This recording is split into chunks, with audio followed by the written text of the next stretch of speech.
So I need to log into I'll be here. I chat. can listen to you talk about me, but I'm walking 4 feet that way to go smoke, so I'll be right back. No problem. No problem. That was for Alyssa. I know you guys would. So, Alyssa, I was able to make up a quickie ad for you there, so I will run that in this. Much appreciated. Much No problem. appreciated. No problem. Sound check out there. You guys hear us? Val, Gitano. Just let me know. Awesome. Whew. Okay, good. That's a good Yep. thing. Gaetano is here. Awesome, and Valfrid too. Perfect. Thank you. I'm gonna skip tonight, Awesome. Reaper and Bunch of stuff Stratagem, because Stratagem's giveaway tomorrow night. So, thanks, Rox. Good to see you too. Start get cranking up here. Yep. So.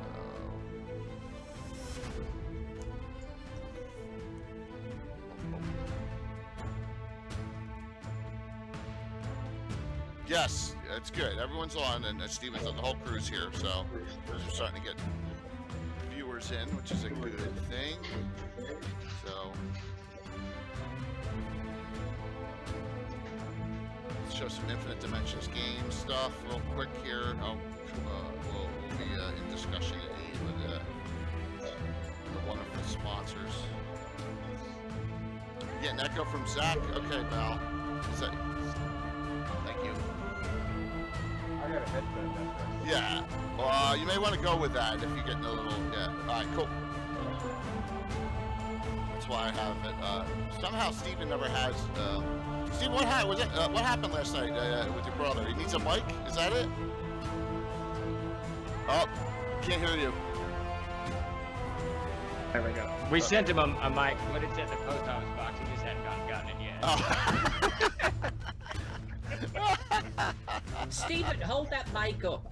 I just saw you drag it forward. That looks like a monster. Okay. Wow, Okay. yeah. No, Is it a that's not Blue too bad. Yeti or is it a? It's a blue, yeah, Yeah. shirt. That Chuck got it from. It's a blue something. Yeah. Yep. That's a nice one, man. Awesome. is that It better? sounds good. Yep. Is that better for you guys? Yeah, that's perfect. Oh yes, that's great. perfect. Thank you. Yep. You're welcome. That's why I keep it all handy. Awesome. I hate my Blue Yeti mic. I'm using J-Talk now on my table. It works really well. It's got directional area sound because my guys are walking around the whole time we're playing. We're not sitting still, so I need area. It works. Well, I'm senior enough at most meetings I don't care if they hear an echo from me. Oh, that's I act tough. I'd probably get all upset if they complained. I'm gonna keep acting tough because we're live. big screen art, darn. Oh my gosh, that's pretty amazing. Oh wow. Yeah. Yep. Mhm. The big screen in Australia. Hey, Michael Zudrak is on there. Good, Michael. Good to see you, man. I know him. Yeah, he lives. He literally lives 5 minutes from me, 10 minutes from me. He's one of those people I was talking about, though. If he could complain about echoes on my stream and he wouldn't say anything because I'm a senior to him. Michael's He's a great guy. Yeah, Michael is a great guy. Great family too. Which is awesome. Some Gamescape 3D showing up here. Getting 3D. The world of the 3D print is really coming along. It really has enhanced our table. Yeah, Lucy, I love how you rename yourself. It's awesome.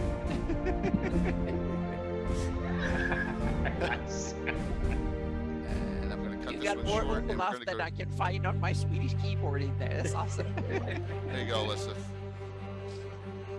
Oh, thank you. Thank No you. problem. So, Alyssa's got a Humble Bundle running right now. Is that a frog god? Humble? It's a frog bundle, and apparently starring me. But yeah, it's more maps than you can shake a stick at for a low price. Wow. Yes. Yep. So we wanted to put that up. And I got a really cool. And I bet you Steve goes, where the hell did you get that from? In a second here. So I got something. One more coming up. Is it Blondie? 'Cause I know if Steve likes it, it's Blondie. I do like No, my but Steven will like this. I guarantee you Steven's gonna like this one.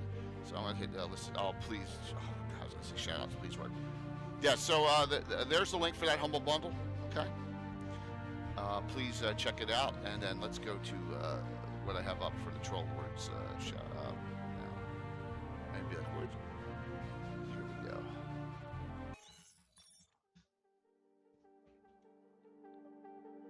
Oh, there you go. Oh yeah, the warden. Yep. I was like, Chuck, I saw it on YouTube. I was like, Chuck, will you get me that vid? That thing is huge. It is a monstrous book. 650 some pages, man. Oh wow. It's a beautiful book, though. It's awesome. Thank you, Big Mac. Hello, David. And you raided in. Wow. You made a personal raid in.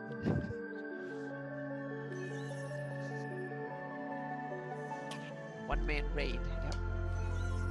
Hey, Patrick, good to see you tonight. Lord have mercy.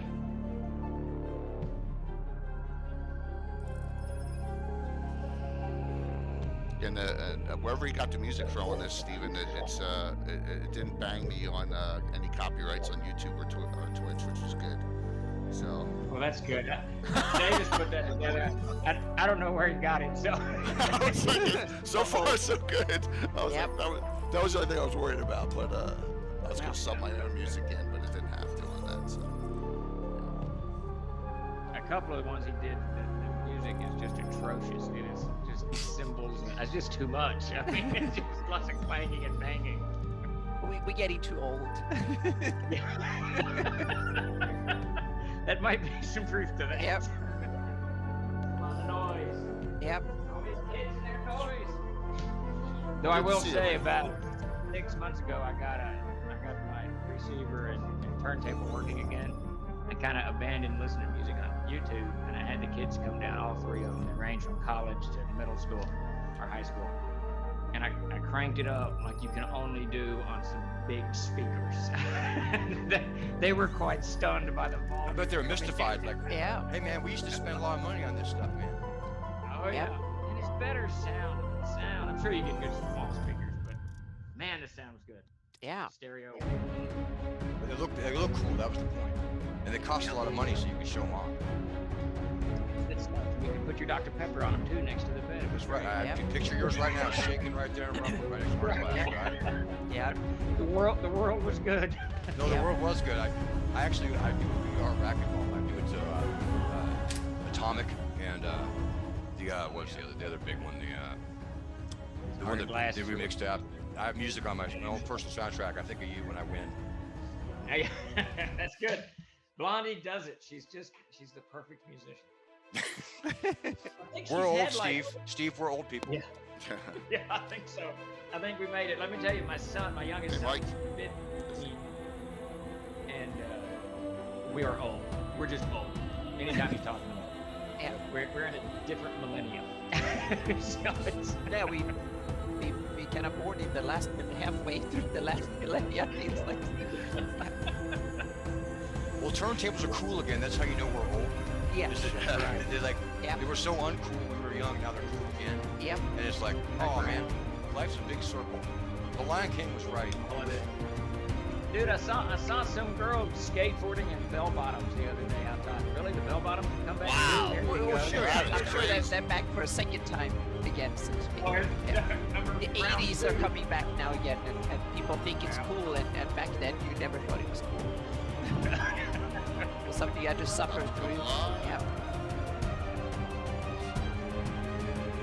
Hopefully everyone is excited about this discussion as much as we are here. So I gotta send out some reminders to some people, like Josh, who's not on yet. What are you doing? Josh Bob.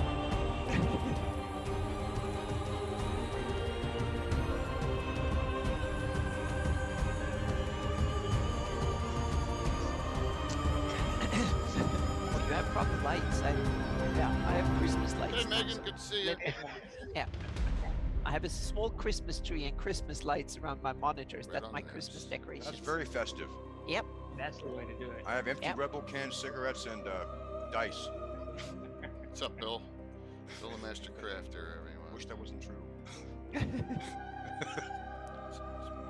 course, now I can't find his shit. I got like, Uh-oh. I got so many freaking shout outs on this stupid stream deck here. All right, coming Yeah. live. Coming live. Good evening, everyone. 7th episode of the Fantasy Mapping Show. It's been 7 months already, Annalisa. Isn't that crazy? Yeah. Mhm. Nuts. But the first one, since we got that silly little check mark in here. So, hey, thank you so very much for all the support, everyone. I'm so excited to have, though, Zach Glazar. Did I say that Glazer. right? Close enough? Glazer. Glazer. You're close. Alyssa told me No, the wrong Alyssa. Yeah, pronunciation, don't so I blame can me. blame her. Glazer. No, in my whole life, no one's ever said it correctly, and I'm not even sure I say it right, so it's no big deal.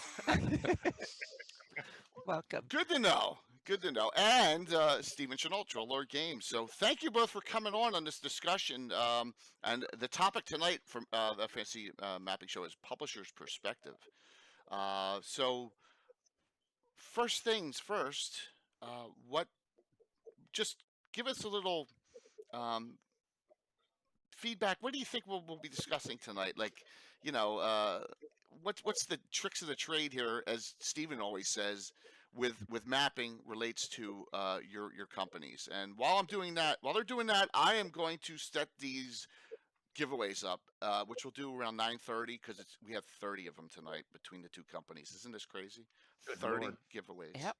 So, You have Zach, to spread them out through the show. Yep. well, I wish I could, but that'll be disruptive. So let's Oh, just do it at okay. the end. Yeah, Yep, it's so much mhm. easier to do it at the end. Yep. So, Zach, why don't you take that for us if you can on.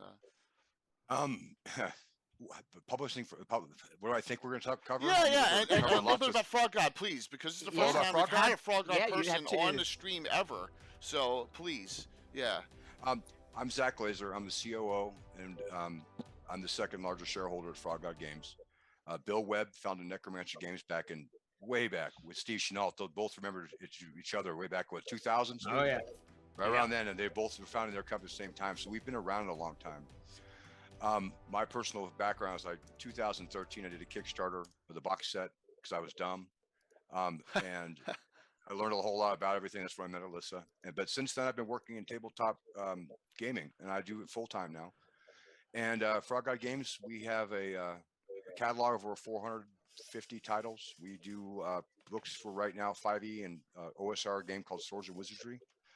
I personally oversee the purchasing of at least 20 to 25 maps a month, usually. I don't draw them at all, not even close, but I oversee the ordering of them. I oversee how to make sure they fit in where we're going to fit them in the books, to make sure they work in the publishing parts, and to make sure that we're getting what it is we're looking for. And we look for lots of different things. We hire different kinds of cartographers and different kinds of people for different parts of it. And so I think that's what I'm here to kind of talk about. Yeah. Mm-hmm. Yeah, and I've been getting a lot lately, including one of my old classic favorites in reprint. Right? Tejo Manor. Oh yeah, there you go. One of the Oh, yeah. ancient Judges Guild, that and Dark Tower, were the two that were so wonderful. But thank you for coming here tonight and coming on and being so generous in the giveaways. And I know, thanks for having me. I've never been on a Twitch partnered show before. I feel really? like I'm being elevated. Yes. Well, after 3.5 years there, Zach, it's like a weight off my chest. Anna will tell I you. bet it is. No, congratulations. Thank you. If you told me 3.5 years ago that your ambition was probably, no one would have believed you. Congratulations, though. This is a big deal. I'd love to see fantasy gaming like this, especially the parts that I'm interested in, be elevated like that, because it means that we're here, baby. Yeah, absolutely. The old, and both with Castles and Crusades and Swords and Wizardry, the old school is we're all represented here on my channel. Me being a 1E, 2E streamer and having Very a cool. lot of the community here is rife with Greyhawk, but they want content, and that's why both your companies are so fantastic. So thank you very much, Steven. Second, I think it's, Hello. yes, you were on last time I think I had you on was the DM's Roundtable at GaryCon last year. Well, this year. Yeah, that sounds about right. Yeah. Well, hey, and congratulations on partnership. Thank you very cool. much. Thank you very much. Chuck, if it wasn't for Chuck, I would never be here. I'm kidding. well, we'll thank Chuck, I suppose. Just kidding. Chuck's been great. Chuck's been a great partner, Yeah, and you've been he's wonderful always too. lecturing me about this, that, and the other. So that's good. Dragging me into the modern age, I suppose, with the fancy mic and the cameras and all that. So there you go. Yeah, it's so a little bit about Troll Games, please. So my name is Steven Schnault. I'm CEO of Troll Games. We, much like Zach said, we were founded back in '99 and debuted at Gen Con 2000. Bill Webb was there, a whole bunch of other publishers, and I think there's not many that are still around from that era. I think just a handful of us. Bill's company, Frog God, and Goodman, a couple others here and there.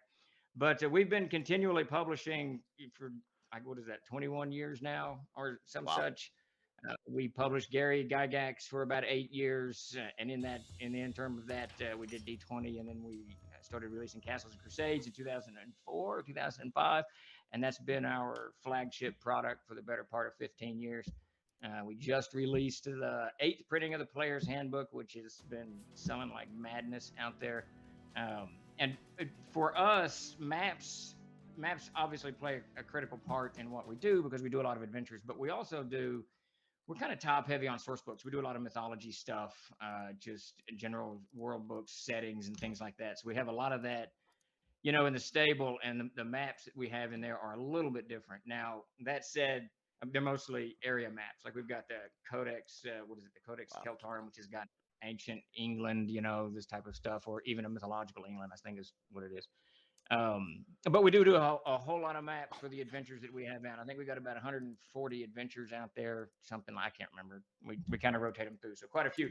And we've gone through a long series of different styles of maps to the point that if you look, it's kind of it's a scatter shot. Some of the series that have taken us 5, 6, 7 years to get out, the earlier ones have one specific style, and the latter ones have a very different style. It's very frustrating on our end, and Chuck and I are working pretty hard to get that fixed. So maps play a pretty huge role in everything we do. Well, I think that actually, just to jump onto that bandwagon, is that one of the things that shows is how important and how what a growth fantasy cartography has as an art form, and how we all treat it in our books. It used to be, it was utilitarian, like here's your dungeon, here's your numbers, and now it's integral part of how the book looks. And that just goes to show how much work has gone into cartography by the cartographers themselves and having the tools available, and it makes it all better. It does. So I think that what he said is absolutely right. You wouldn't even recognize the maps that we got back in 2002, 2006 to 2010 versus what we get now. And what we're starting to ask for is even more. So that's because we're those kind of people.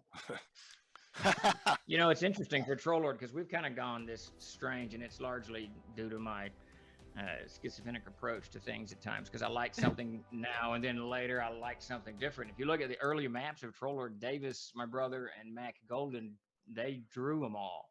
And so you'll see like a forest, you'll see the trees, and they just drew all of it.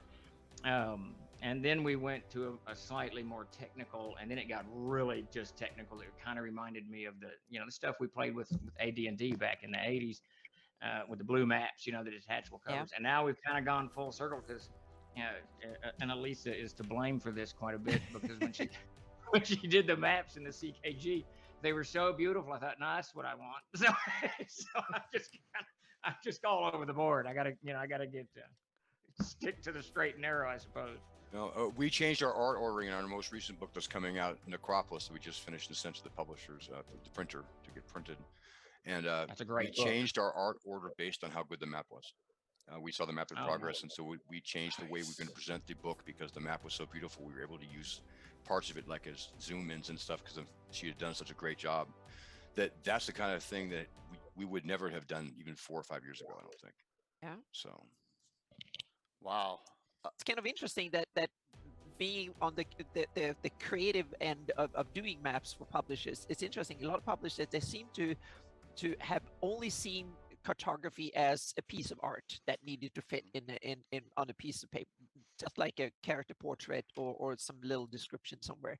And now my view, I've always tried to say, look at maps more like a rule system. it's a big investment that you use over a whole bunch of products, so to speak, especially not so much adventure maps. They live with that little location. But when it comes to setting maps and to describe your world and stuff, then you publishers should kind of look at that more like an underpinning technology that can span a whole range of products, so to speak, over, and not just one illustration in one book and then start from the drawing board all over again.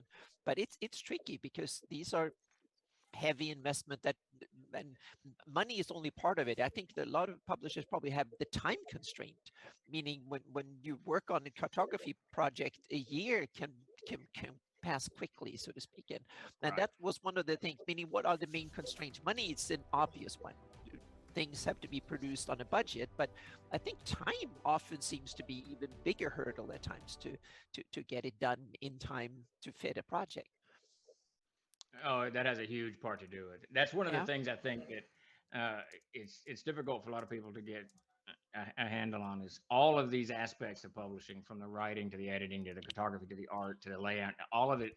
It takes a lot more time than I never budget enough time ever. I've been doing it for 21 Yeah. years and I still I never Yep. budget enough time to get a book Yep. done. Zach knows what I'm talking about. Yeah. I do, because my CEO is the same era as you, and the thing is that in publishing you live, you know, in order to pay the people you like that you work with so you can keep doing it, you have to do it at a clip that is reasonable so you can keep doing Right. that. I mean, Yeah.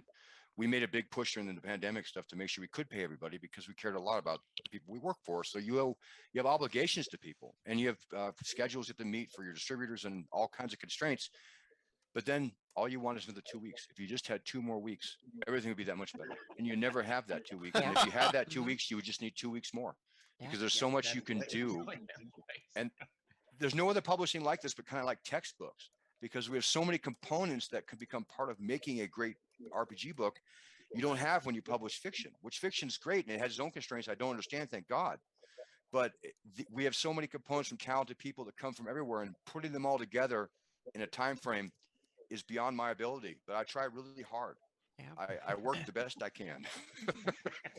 And one other thing that seems to be at least the problem that I think must be a problem for it's a problem for me creating maps, but I also think it's a problem from a publisher's perspective. That is that if you change one line saying that, oh, we need to describe this landscape a little bit different, some author just invents a lake somewhere or mountain chain or a river going through a city, and all of a sudden things that have worked on for 6 months we need to go back on the drawing board on that one. These things can be tricky to control for, so to speak, because someone's to think, oh, we need a river for the story here or something, and they don't realize that is no one forgot to tell me, and that might have been introduced later. So there is a lot of things that can go wrong in the chain of information being conveyed over the time, so to speak, because we have to start working on using sketches and basically sometimes just raw ideas, because the text and stuff is not being written often. When I start working on a project, that's when I have a little napkin sketch and someone's idea and we start working on it. Then the writers and Because stuff writers get know all involved. about geography. Like rivers totally run that Exactly. direction. They They have absolutely yeah, do that. they, But they don't they know zigzag anywhere a like lot this. of meaning they have no sense whatsoever, some of them, for geography, because it's not part of what they normally No, deal with. And we don't ask him to do that. What we ask him at Frog God is that I tell Yeah. writers early on, your descriptions, maps and art are going to override your writing, because I flat out, a paragraph of writing costs me so much less than an hour of anybody's time that's an artist. That is a very good. I love that Oh, yeah. approach. Well, I Thank know you guys would Yep. love that. They hate it. Yeah. And I don't blame them, but the truth of the matter is Yeah. that those components matter, and it matters that they make sense and they have synergy. And so Yeah. when we get new writers, I often will tell them that the only kind of rewrites we're going to ask you for are ones to match the art and the maps, because Yeah. things do change. And artists are very similar to cartographers in ways that you wouldn't expect, but they are, because you're asking for the same kind of thing to bring your adventure to life. It's not a component in the game, except that you do show it to people. Yeah. How do you players visualize something? Are there handouts or keys? Yeah. Maps are just the same way. Yeah. They Player become maps, part maps of the use reference so many kinds. material for it. Yeah. So real quick, we had an 800% of a level 5 height train just now. thanks to Wow. Blue Box, who did a crazy 30,000 cheer. So thank you, John, very much, and thank you for all the support, and thank you for all the subs. That was fantastic. Note the following: I have started the giveaway process. Type in @ drawing to get into it. 9:30 Eastern. We got like 30 things to give away tonight. It's a record by far. Okay, so just know that we may be here a while, but that'll be the fun part afterwards. So just please sit tight, and there's a lot of wonderful, wonderful things on here. That from both. That's why you invite publishers on, because I could pay you in books all month. Hey, I mean, I didn't say that out loud. What I meant was, I know how to bully pulpit the sponsors, right? And Alyssa does too, obviously, right? So there you go. So Yep. but we really appreciate it, and I think that it's a community here, and that's the whole point: is growing the community for everyone. There's room for every company and every streamer and every person's ideas here, and that's the whole point of what we're attempting to do here. And it's a holiday season, so we're throwing out Yeah. some holiday cheer. So here I want to ask the first question, if that's okay. How do each of you decide to work with a map maker? Steve. Well, it kind of depends on what project I'm working with. We have you. Peter Bradley has worked with me. He's the fellow who did this map you see on the wall behind me. Okay. He's been our art director and main artist since 2004, 2003, something like that. So he's been with me forever. So Peter is usually my first go-to. About 5 years ago, the schedule was picking up enough, however, for a variety of reasons, that I needed to branch out. I needed Peter to focus more on doing cover art and interior art, and he does a little bit of layout too, as opposed to the cartography. So we began to kind of search out, to look out, and that's where I started running into problems trying to find a style that I was happy with. In the interim, Peter made this kind of template, and that's where you'll see a lot of our maps from that era they're pretty technical. I mean, they're not. He would do a little bit to it, but really it's just something that he could kind of brush it up and then get it in the module, and we could move on. And if I needed to make a change to it, he could change it really, really fast. And he's real good with doing kind of area maps, outdoor maps, world maps. He did like in the Codex Keltarum, he did the map of England and what have you. So he's real good at that stuff. But I had to start branching out, and we've at about that time, the VTT material is starting to pick up. So that made my approach even a little bit more difficult. And then World Anvil kind of rolled onto the scene. So now I've got to consider this. So now I've got multiple platforms, from usable PDFs that we experimented for the longest time, trying to make them very interactive, so that you could go. We only did this like in two books, where you could go to the room, click it, and it would take you to the map to where that map was. So but whatever software we did that with was already outdated when we did it. I can't remember what that was. It's tough. Oh, It's Adobe's fault. Well, it was Adobe. I can't remember which piece of software it was. The biggest problem you have is that whenever they change Acrobat Reader, everything breaks. Yeah, PDF is fantastic in theory, but very difficult in practice. Yeah. You're I've telling been us. wrestling with Adobe all week, so my InDesign and Photoshop have been giving me quite a bit of They love you. starts. But so when we hit that, when Chuck came on board about 3 years ago, I guess 2.5 years ago, something, and his big thing was VTT, and we had just been kind of poking at it just a little bit, and then Tim brought in the World Anvil stuff. So suddenly I had to sit down and figure out what I want to do with a map that can be print, VTT, in PDF, all of these platforms simultaneously, and it's not easy to do. And also to make it artistic, because that's kind of, especially after work with Elisa a couple of years back on this Castle Keeper's Guide, it was about 18 months ago, whatever that was. At least I can't remember. Time has no meaning to me anymore. A lifetime ago, my friend. Yeah. we have that project we're supposed to be working on. Oh, we're doing that project. But yes, it's great. It's a great one. But anyway, so when I worked with Elisa, I thought, okay, this is what I want, but how are we going to actually bring this, into all of these platforms? So it has been, I would say, a very frustrating, and I know I've yelled at Chuck quite a bit, and quite a few times in the last 18 months, finding a direction, because we've hired quite a few different cartographers to work in different, modes or whatever that's called.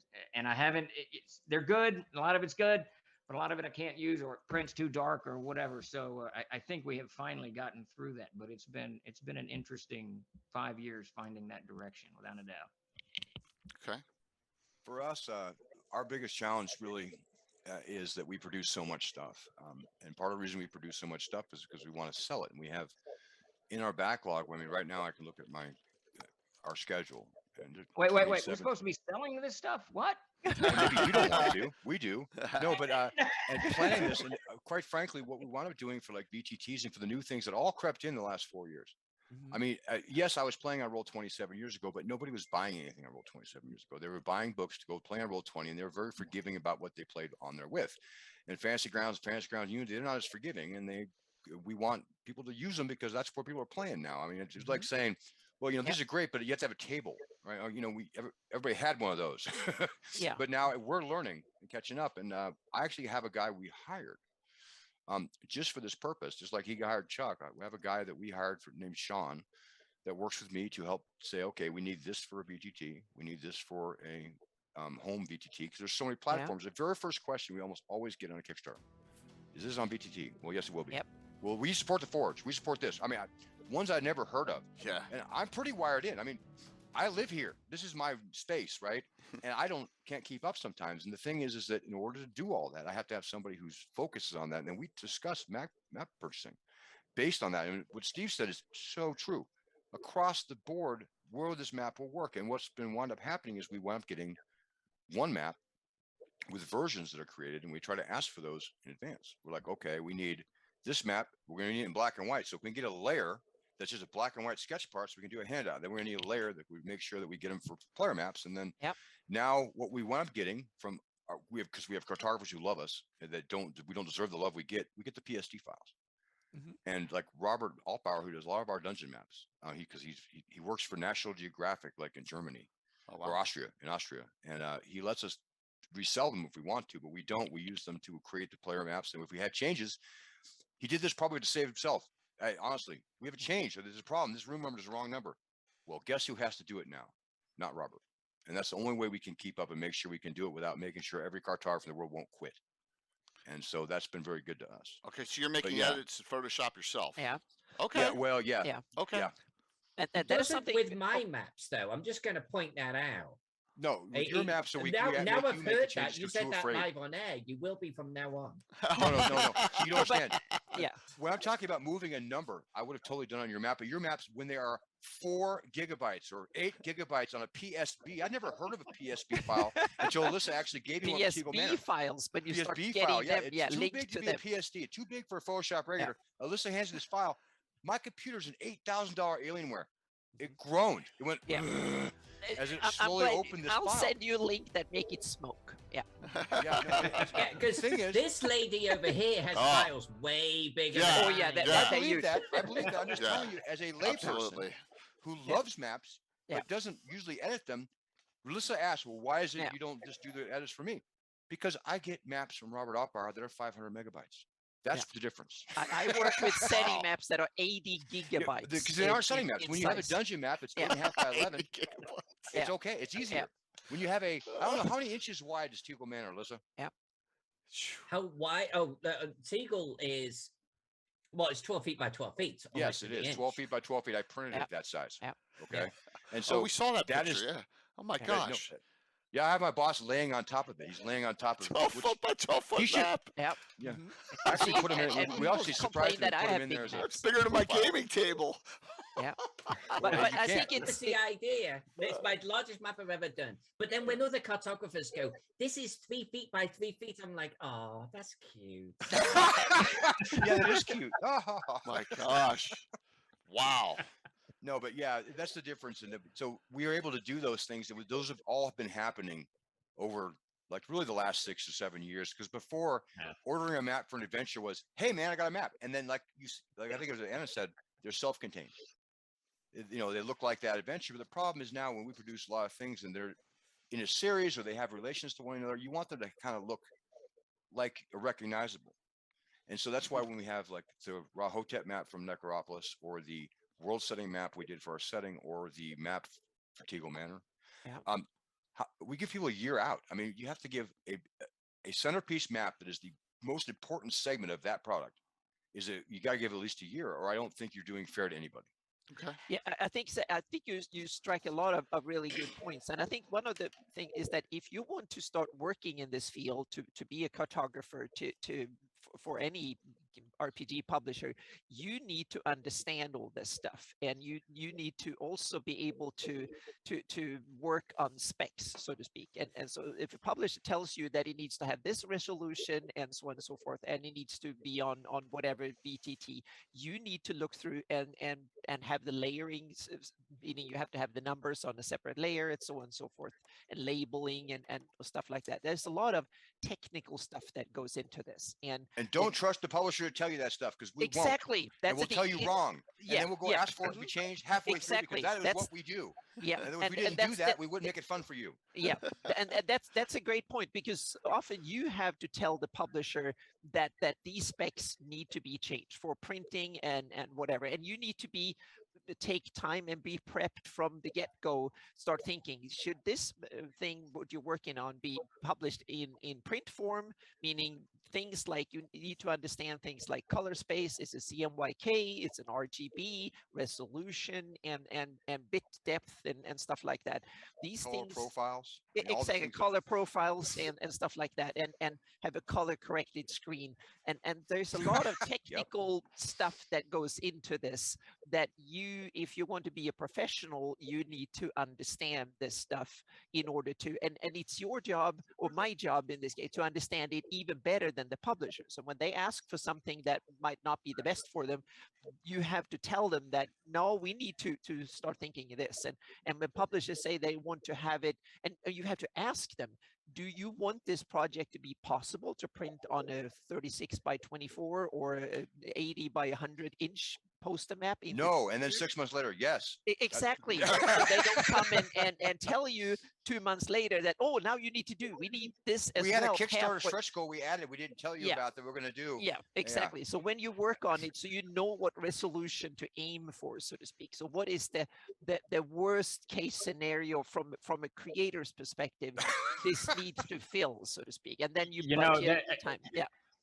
To reinforce that point, and this is a little bit to the side, but a few years ago when we switched to color, when we began to switch to color printing, Peter Bradley, our artist, he actually told me, we did a couple of books on our standard paper that we were doing through our printer, and he told me, hey, look, Steve, this isn't coming out right, this isn't printing right, you've got to change it to a such and such gloss. And I switched everything, and as soon as we did, and the next book we did, it was full color, and I did it by his color specs, it came out so much better.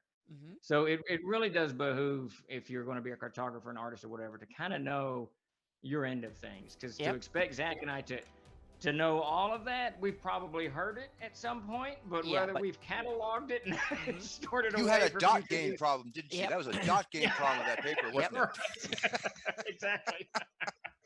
Sorry, that's inside publishing joke. Yep. and small publishers can't afford to have like a fully professional art director on full time to answer all these questions. The big ones probably might have, so to speak, but and it's hard because, and I know publishers, I'm not going to name names, who have art directors who know everything about print. The problem is that they don't know that much about the digital side, and if you ask them what Fantasy Grounds or Roll20 or something needs, then it's like, okay, you don't know. There's a huge drag going on, and I go through this every single day with about, I don't know, a third of my people, that they just aren't real happy with the direction everything's going digitally. And I can understand why. You know, we've been playing this way since '76 or whatever it is, and these changes are they're interesting. So getting them to shift and think digitally it's a whole different, that's a whole different conversation. Yeah, and it's a very moving target. Oh, sorry. Yeah, no. Well, one of the problems is we're old enough now we've got to the point where we have enough experience. But we learned everything we learned because we bought Players Handbooks at Walden Books back in the '80s, right? Yeah. We don't do that anymore, and things have changed, and our customer base is changing, and keeping up with that was hard. And we have a full-time art director, and he's good at this. Yeah. We hired somebody specifically for the digital because you recognize I am never going to understand 7 different features virtual tabletops because I'm too lazy. Yep, and I think but that's the thing. I'm just not going to do it. No, but it's like you both said before that to publish an RPG product, whether it's a player's handbook or an adventure or, God forbid, a game setting, that encompasses so many different specialities over several years and that means that if you're one of the specialists, and meaning cartography is one of these niche specialities that get involved in it, you need to know your stuff, but you also need to know how your stuff fits into the general thing. So you need to have some basic idea of editing, InDesign, and that needs to fit in with the text and stuff. You know, one thing I want to say, that one thing both of you have, not you, Steve, both of you two have, is that what I think, if you really want to be a professional, you have moxie. You have the ability to go, you know, publisher, you're wrong. I'm not going to name any names, but her name starts with A. Oh, wait, that's both of you, but it's AL, who's told me before, like, this isn't going to work the way you told me, man. And she says, man, and she said it really loud, like, man. And then she'll tell me why, and I'll think about that. Like, I hate being wrong, but I admit it. But being able to tell us who do the purchasing up front that this is a great idea, man, but it's not going to work. And then you hear it in English accent and it kind of gets a little aggressive. You listen to it, though, and you realize that she's right. And not only is she right, the ability to say that to me early makes me want to ask you questions. And if I'm asking you questions about a map, I most likely want to give you that map to be I want to buy maps from you. If I'm asking you questions because you gave me good advice, that's a great way to have a great relationship and to network. Well, the net results, if you think about it, though, is like all publishers, but we're talking about you and Stephen in this particular instance. You want to be happy with the results. Whether it be 3 months from now, 6 months from now, a year from now. Like, I know Anna feels the same way. I want you to be super happy with the results. Like, honestly, I want you to fall out of your seats with the results. I want you to change writing plans because of my map. You know, it's that type of thing that I want. I want you to have a paradigm shift because of a map I give you. But ultimately, at the end of the day, I want you to be happy. That's the bottom line. I don't care if I get paid or not. I want you to be happy and proud. I'm glad to hear that. I want you to be what? No, we got each other. But I want you to be proud of the results. And I mean that, right? No, I know. And if you are a cartographer or an artist supplying work for a publisher, you want that publisher to get the warm and fuzzies when they look at your stuff. And that means really laying down either ground rules, understanding what the project is, and being honest and candid. If you start to see something deviating, because if I follow this path and I give you what you're asking for and it's wrong at the end, you're not going to give a damn about a conversation we had 6 months ago because you're trusting me to give you a product that you're proud of at the end. And so that's the only reason why I'll sort of say, and I think I've done it with Stephen too. You know, I've sat there, we've hashed out some ideas, and if it's not going to work, I'll say, I don't think it's going to work, you know? No, you did that with Gaxmore, and that's actually a great point, because if there's so many, and I'm not trying to say that, you know, Zach and I are crazy busy, but we're crazy busy.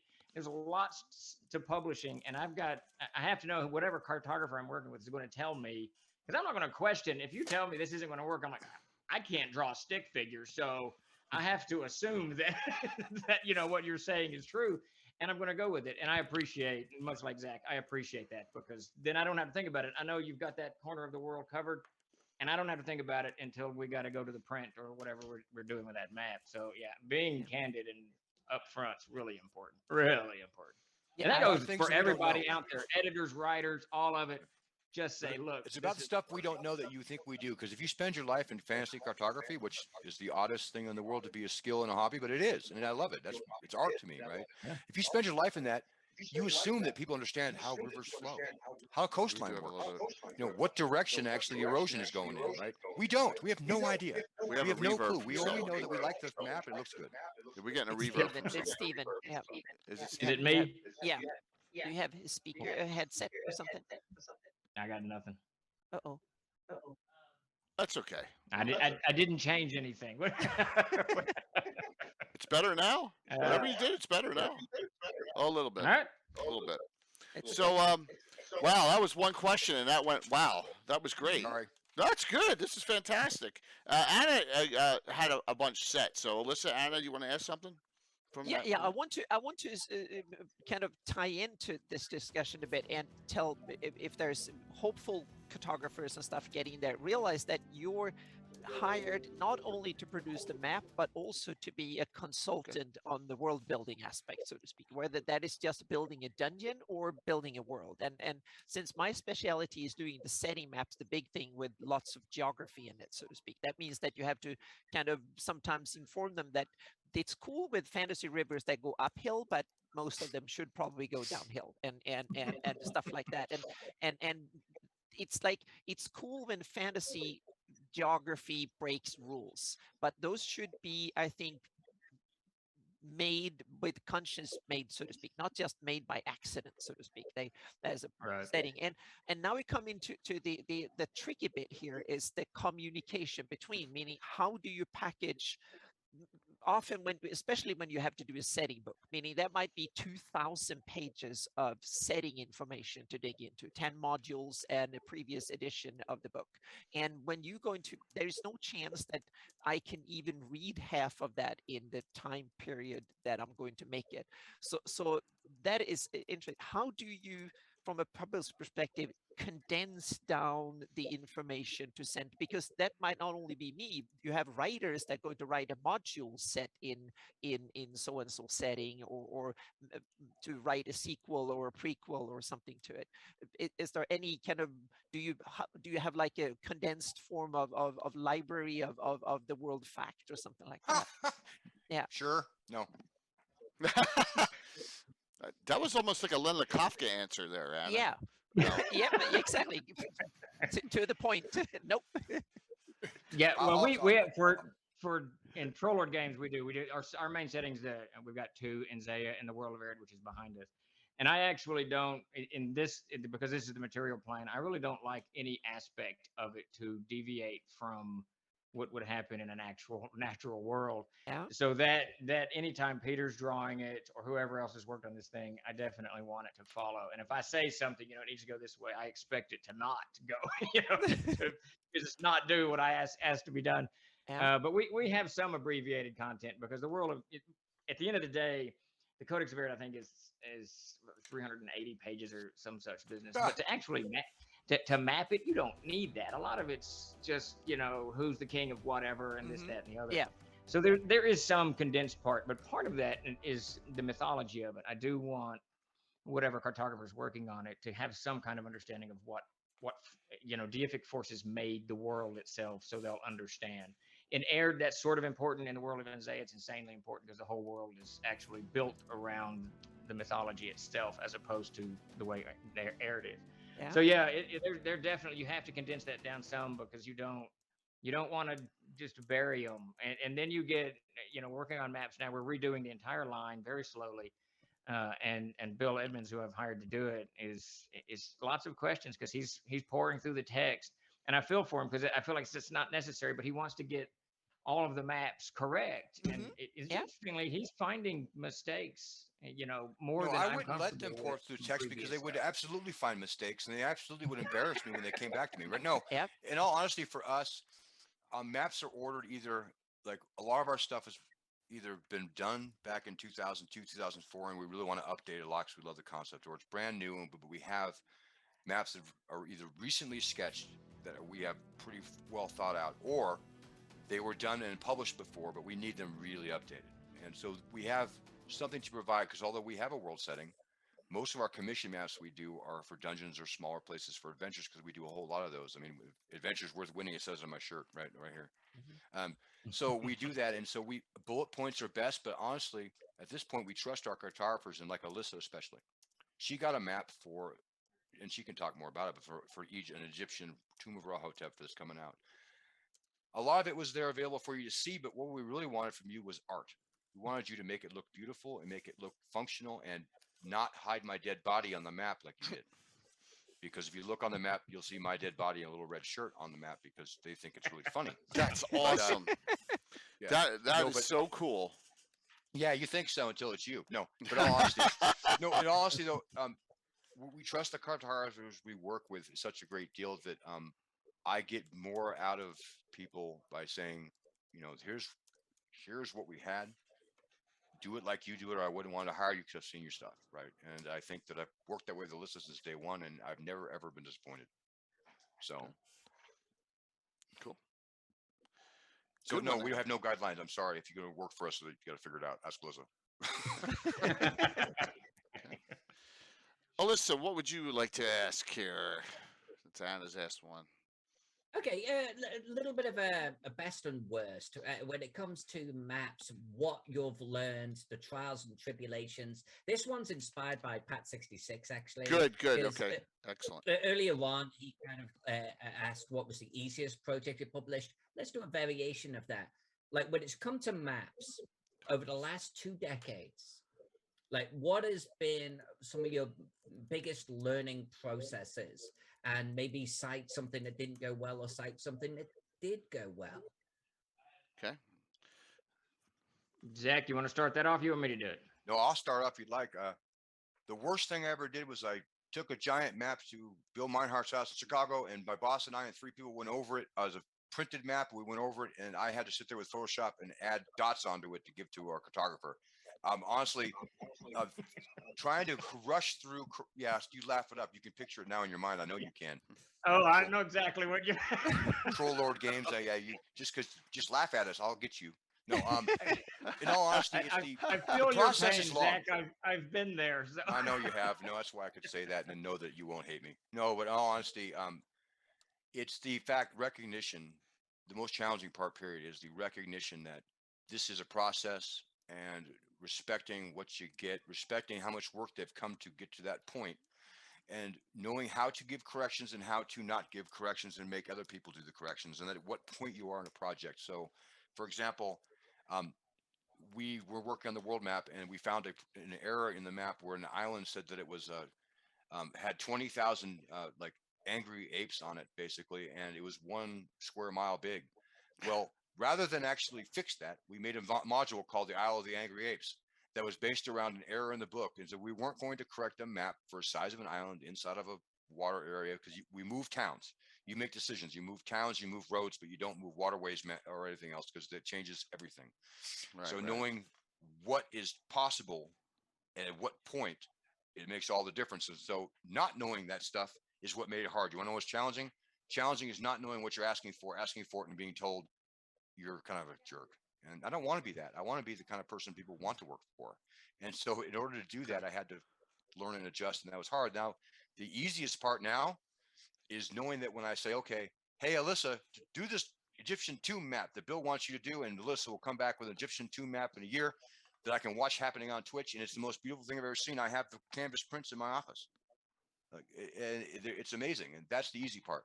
Easy part is once you have developed a relationship where you know you trust people, how great it is. The hardest part is trusting yourself before you deal with professionals to do a good job.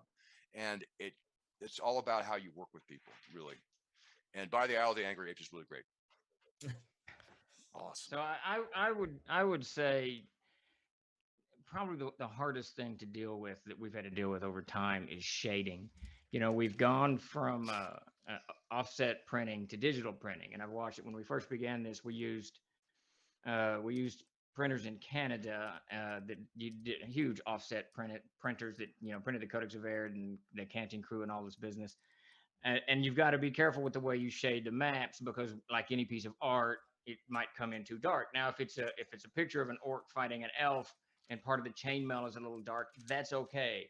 But if you've got a dungeon map and part of it's because you've done it a bit artistic and part of it's too dark, it's shaded too dark, that's not okay, because they may not be able to make out clearly what the dungeon room itself is. And when we switched, Troller Games opened up its own print shop in 2005 because we were having troubles with outside printing. So we began printing our own stuff, and that's when we began doing digital print. But we had maps and that digital print prints just differently. It's just a whole different way that it puts ink onto the paper, or toner rather, because it's offsets toner and digital's ink. Is that right? But that's not right. No, it's the other way around. It depends. Yeah, Yeah. the other way around. Yeah. Sure. So it just prints different, and so we were still doing offset with hardcover, and we were doing digital with soft cover, and this created kind of this, once again, a schizophrenic approach to the way we're doing these. We're only doing black and white in those days, so We've got it shaded here, and it prints different here, so that's a whole different struggle. And And then I print know POD at drive-through and make it 3. No. well, that's a whole different. The whole POD. You know, when does that start? 2008 or so, something like that. Yeah, but like 2006? in earnest, about 2012. Yeah, and it's crazy because the PODs have a wide range of quality, and I've learned that Oh. because I'm sorry, you're Yeah. right. Yeah, I've used 3 different Understatement. print companies to set up our own print shop, to have the digital printers in there. So even those machines come in so different. So the Yep. shading has been quite a struggle to hit that kind of tone that that it looks good, that people can still use it. And then enter color. So now color changes the whole game because color is going to print different, especially if you're printing it in black and white and in color. So now you've got, again, this kind of, I keep using the word schizophrenic. I probably shouldn't, but this dual approach to mapping, and it has been quite, we'll say, a challenge. That's what I like to use around here. It's been quite a challenge to keep Yeah. up with shading and maps and make sure it all comes out decently and still very, very playable. And then And now some, we've thrown VTT and digital into it, so Yeah. I don't know what's happening. but it's kind of funny because sometimes He's right. someone come and say, oh, the map is way too dark, so you need to tweak it, so you boost the color or the brightness level significantly, and you change it, make a new file and name it differently, send it, and then someone say, oh, that's the new file, so then they send that one to the printer or to something else that becomes way too bright. So to change in the source file is also risky, because that means that you have more versions that you have to keep track of. In the perfect world, the printers would know how their printing press and process was actually set, dialed up, so to speak. So Well, but- they, And what they was really provide us cool- with we get proofs, and we get wet sheets, and we get wet proofs, we get all kinds of proofs. And the thing is, we have to actually know to pay attention in our workflow while we're making new stuff, to look at the stuff that's in process, to be able to check it and Yep. then speak the same language to them. So it's Mhm. challenging. What Yep. Steve's saying is no lie, and it changes all the time. and But- calibration should work, theoretically should work Yes, perfectly, yeah, but you're it right. doesn't. Theoretically, Yeah. it's awesome. But Zach, remember Teagle when you actually put that on canvas and how dark it was? Yeah, Yep. I do. It's like if we hadn't done a couple of a couple, It's all right. couple of Our test partner status is points, gone. We're set to mature audiences. and Yes. your deep partners. No, but if we hadn't done a couple of test prints, I mean, that thing was way darker than I Yeah. thought it was going to Mhm. be. And you getting a proof like that test print, I was like, whoa! And we had to lighten that bad boy up so Yeah. much. Yeah. And the thing is you don't know. And one of the things I think that younger cartographers, I don't mean younger in age, but younger in like professional experience, they get the first few times. Man, when you're in Photoshop, everything looks great when it's zoomed up 800%. I mean, everything's awesome. This got the number's big enough and the glow's perfect and everything. But when you actually think about what it's going to look like when people actually see it on a page versus how they're going to use it on a tablet or on a phone, I mean, that's the other thing you have to worry about with digital, is you have all kinds of places it's going to show up and get read, and they're not the same. And people get angry about that. You'd be amazed. But it's the knowing the output. It's not just like knowing it's going to go to a book to be printed in 4 offset, 4 colors going to print POD, but also how's it going to look on digital paper. And when you're not staring at it, because I have a 39-inch monitor, right? I do. And it's not, I'm sure it's smaller than everybody here who's a cartographer, and I hope that's the case. But I have 2 of them. The thing is that, so I'll work on things zoomed in. I can see I'm so proud of the texture that I see, that I put in a little wooden floor on this little ad. Oh, it's beautiful. It's got little wood grains. You can't see that on anything. And if you're zooming in that close, you're doing the wrong thing. But I'm so proud. Don't be that. Don't be me. That's why I don't make maps. That's why I appreciate them. But I'm just Yeah, but telling you, this those is why kind of I things do happen. wood grain on all of my maps for you, Zach. Because I just love it. I can't help it. It reminds me of Atari 2600. I can't help it. And then comes the next problem when you send that to a VTT, is that we can only have Oh, yeah. images that are 2,000 pixels across, so 1,500 pixels, and I you wanna realize that cry 'cause you're so right. it doesn't. Yeah, it doesn't compute, so to speak. So it's very, very tricky to navigate the whole thing. So when you do a project, realize that you might have to do 3 or 4 different versions of it. So keep that in mind, so you have different layers and that things can match. So you can export it into a low resolution grayscale. You can have and certain things, and sometimes things need to be compressed, and you have the opposite problem. All of a sudden someone say, oh, we want to have a big poster map.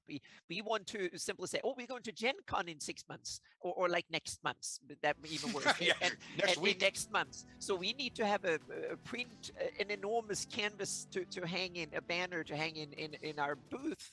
Meaning, if you blow it up, then you realize that text and symbols need to be vectorized, because otherwise they will look like a brick wall. Bicubic enlargement just don't do it. Exactly. Texture and stuff, okay, you can get away with it. You can kind of put grain in it and you can kind of fake it a bit. You can't do that with text heraldry and text and symbols and stuff like that. Vector is key. So start thinking about what medium and what technique you're using, and a good map needs to mix and match between vector and pixel based art, so to speak, and that is something that you need to kind of tweak, so you can go up and down and layer it properly, because some will say, oh, we need to have this information on a DM layer and this needs to be on a player layer. Guilty. Exactly. Start thinking about that when you do it, and before you put the 4,000 different names and symbols and stuff in there. So put the symbols on a separate layer, put the different kind of things on separate layers, because it can be really tricky. And when I'm getting it, one little advice more is that outline the text. Don't think that if you send a PDF or an Illustrator file to someone, they don't have your fonts. And that is one of the other little advice, so to speak. Make an outlined version and a version where you keep the fonts editable. Well, let me ask one back at you, to both of you ladies. Alyssa's, I kind of can guess, but how many layers are in one of your final map files that you're going to do, but not ones you like turn over, ones you're working with as a production map file? I can have 200 layers sometimes on a map, just in case, so to speak. And sometimes what I do is that I keep the layers as separate files in a structure. I don't keep them in the file, so I can import them in a way, especially masks. You need masks for river, for all terrain types. And then you need masks for elevation, you need masks for erosion, you need masks for whatever, lots of stuff, so to speak. So if someone comes and said, oh, we need to brighten certain areas of the map, then put in the right mask and you can put it up. Or we would never do that. Oh yes, so you need to have these kind of stuff in there, so to speak. That's what makes the files large, and when you, especially when you work on huge maps, then you want to keep it. So it's more like manage information as much as doing the artistic kind of doodly bits, so to speak, and to think from a project perspective, so to speak. When do you need what? And also, the other key thing, tell the publishers after now we lock down the terrain, meaning no mountains going to be moved or added or something. Now we lock down rivers, and first we lock down major things like coastlines and land masses and stuff. Then we go into more detailed stuff like the road network and buildings eventually and stuff. And you can always do so they don't afterwards say, oh, we need that road can't go over the mountain there. We need a pass going through and a canyon and stuff like that, because that's in the adventure.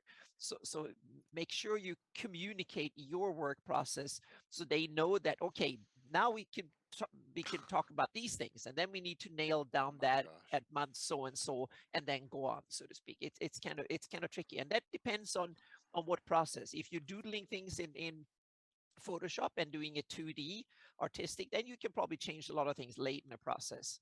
But when it comes to doing it, like I do with 3D terrain, then the terrain is kind of hard set.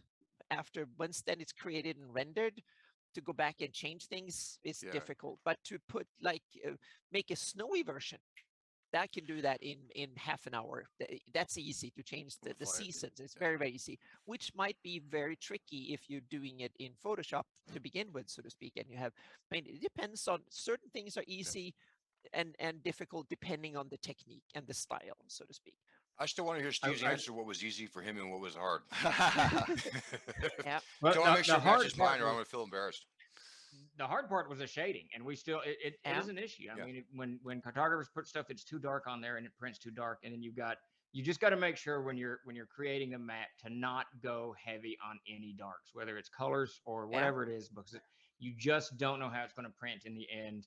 And if I don't catch it or someone doesn't catch it and we print it and we've just laid down $28,000 for, you know, a print run, that's a ruined map in there. So you just got to be, so the shading for me has been the hardest thing to make sure I catch that. Cause I don't have, you know, I'm CEO of the company, I run the company. I don't have this great eye for detail. I don't, you know, I'll look like Alyssa did Gaxmore, and I still go back to Gaxmore, and I still see things that she put into it that I probably should have seen when she turned it over.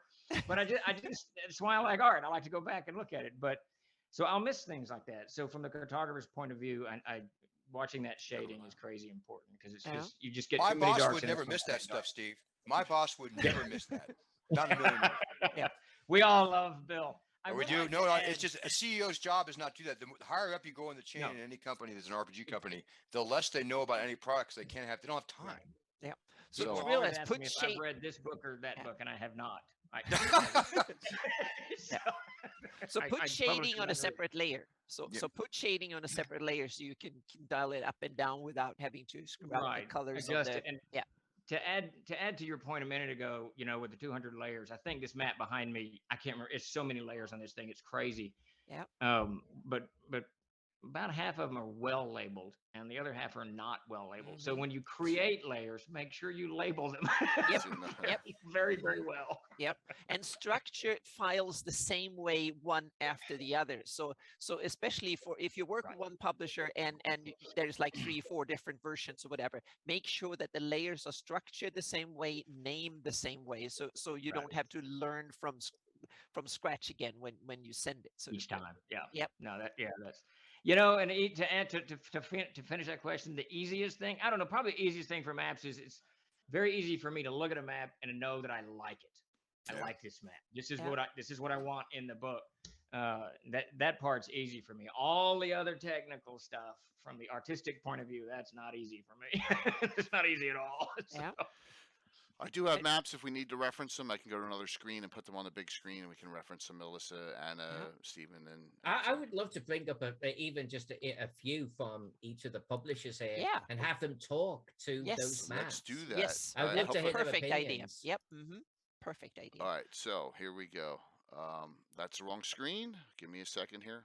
That's Hey, that's top of Steve's head. a share. Elmick has the big screen. Don't do the wrong screen for the big That's a screen. share screen. Yep. So let me try this here. Yeah. I got so many different screens open now. I'll probably crash. I'm going to crash everything. No, Well, we'll- let me try and get it's the a Christmas classification. show. I believe in you, man. I believe in me too. For some reason, it's not. Let me. Sometimes. Let me go here to 13. I got so many different ones open here. Nope, not there. Jay, what are you doing? I had it all preset. Oh, it's good. It's got to be this one. Oh, I know what it is. I know what it is. Give me one sec. Oh Yeah, man. you need to. I'm a minimize or rookie here. maximize. I gotta make it. Yeah. I gotta make it desktop 1. That's it. Display 1. There we go. Boom, There you boom. go. Perfect. Sorry, my Yeah. apologies, okay, everyone. This is a Stephen one.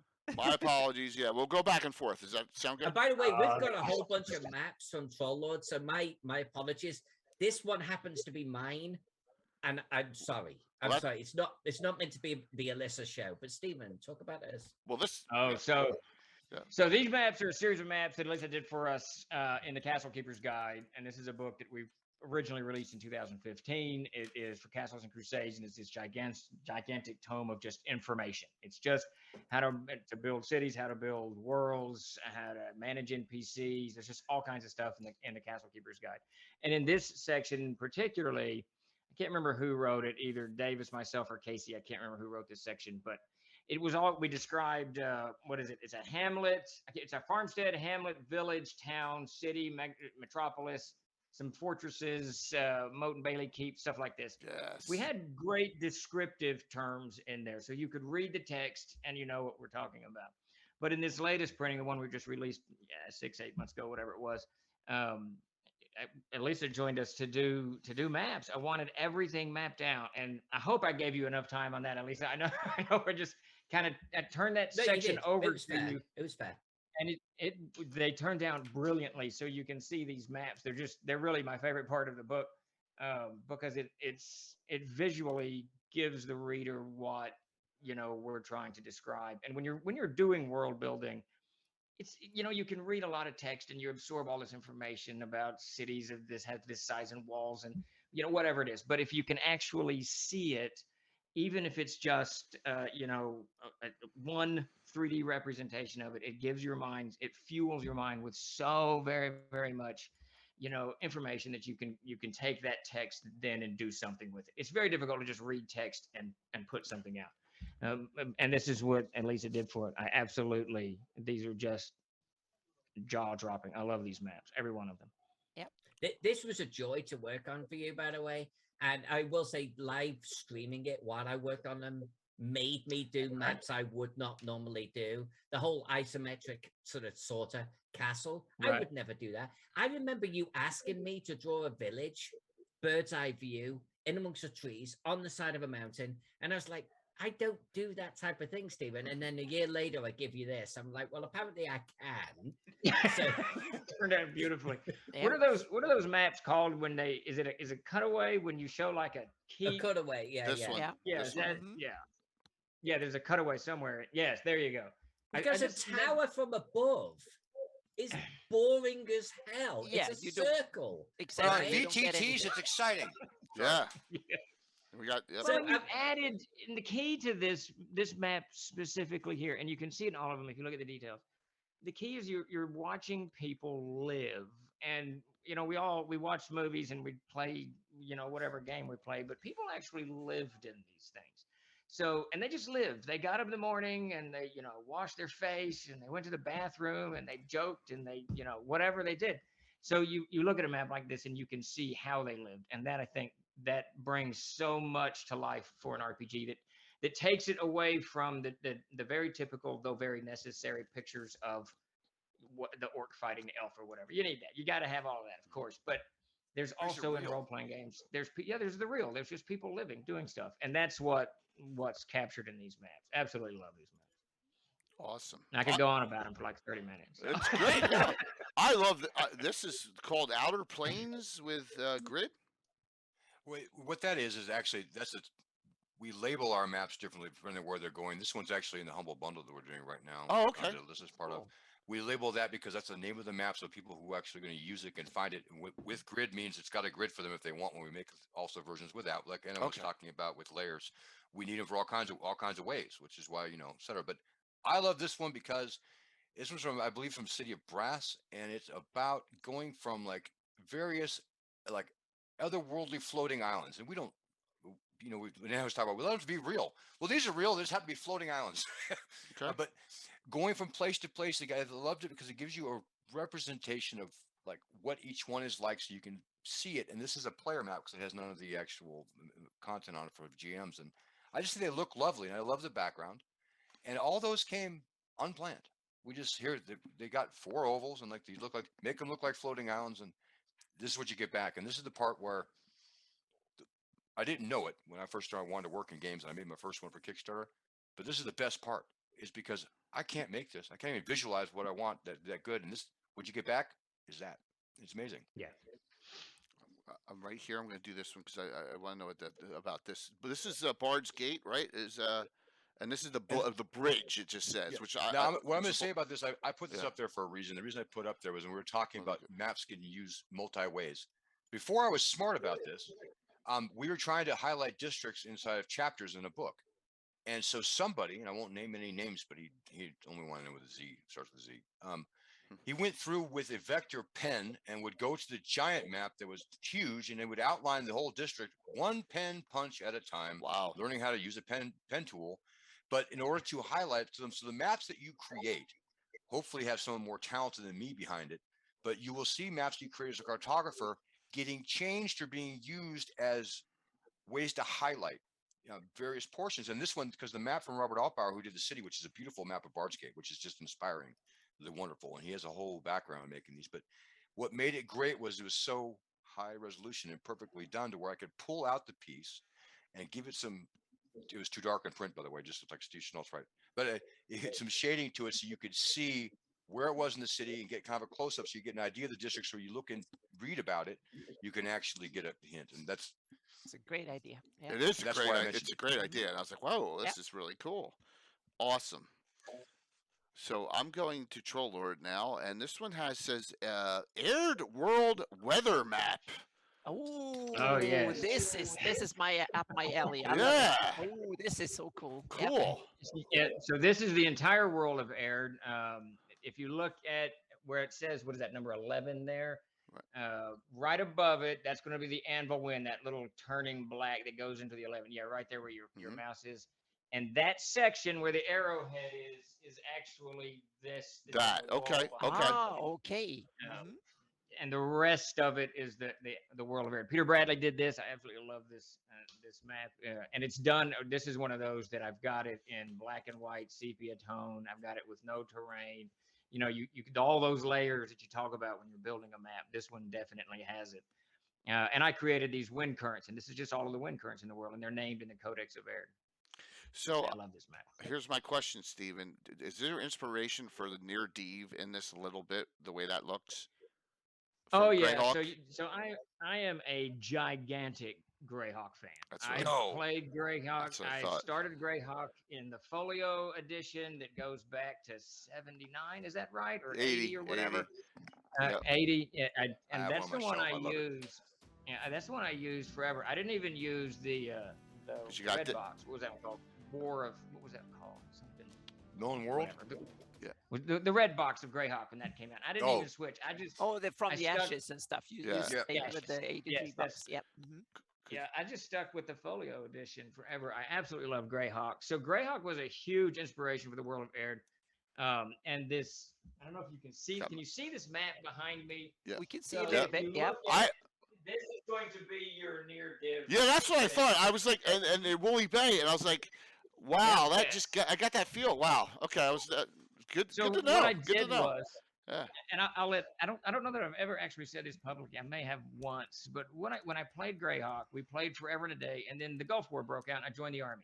We didn't know what was going to happen. I was just going off to to whatever, and so we closed our long running campaign that had been going on for about 6 or 7 years, and they were 15th or 16th level. I can't remember what it was, but I did this kind of world-ending cataclysmic event called the Winter Dark. Now, fast forward, war ends. I actually never went. I ended up in Hawaii. The war ended before I even got out of training.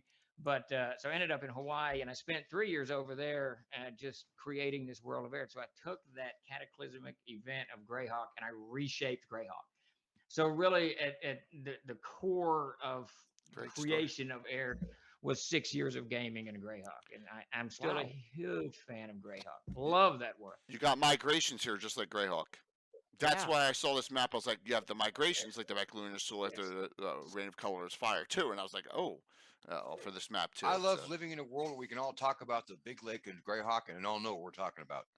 This is the perfect timeline for us nerds. Yeah, it is. Yeah, no kidding. It is. And Yeah, so this is if you look over to the left, that's the Forge of the Allfather where he created life. We created men eventually come out of there, and those are the tribes of men as they spread across the world of Aird. very cool. So wonderful stuff here, and I'm really happy to see you got your inspiration. Yeah. That you shared that. That was fantastic. Yeah, Steve, I I love appreciate Greyhawk. that. Love it. Let's take a look at this. Night Force. Yeah, I don't That's know an if interesting- we've yeah. ever mentioned the guy. His name is Casey Christopherson, and he writes really weird adventures. And he's one of my favorite people on the Great planet. writer. This is from a book called Encephalon Gorgers on the Moon. And we call them Encephalon Gorgers because if we use the word mind flayer, I have to go live in Steve's basement. I won't have a house anymore. So this is Encephalon Gorgers on the Moon, which is basically about mind flayers, and it's a real kind of a pulpy kind of extraterrestrial weird adventure. And I thought he did such a great job describing this to the cartographer. What we got back was a really neat looking and fun thing you can kind of show players. Especially if you take off the GM components, it really gives you a sense of feeling you're there and feeling the otherworldly, yet familiar together at once. You know, the strange moon in the background. I thought that was well done. He's the one who actually made the art order and the descriptions that it came out great. It's cool. Yeah. A He's classic. the art director. It helps. An all-time classic here for. Oh yes. So big. Yeah. It's 12 by printed out 12 by 12. I saw on it, someone laying on that or Yes, walking yeah, around it yeah. and whatnot. Yeah. Tegel Manor, right?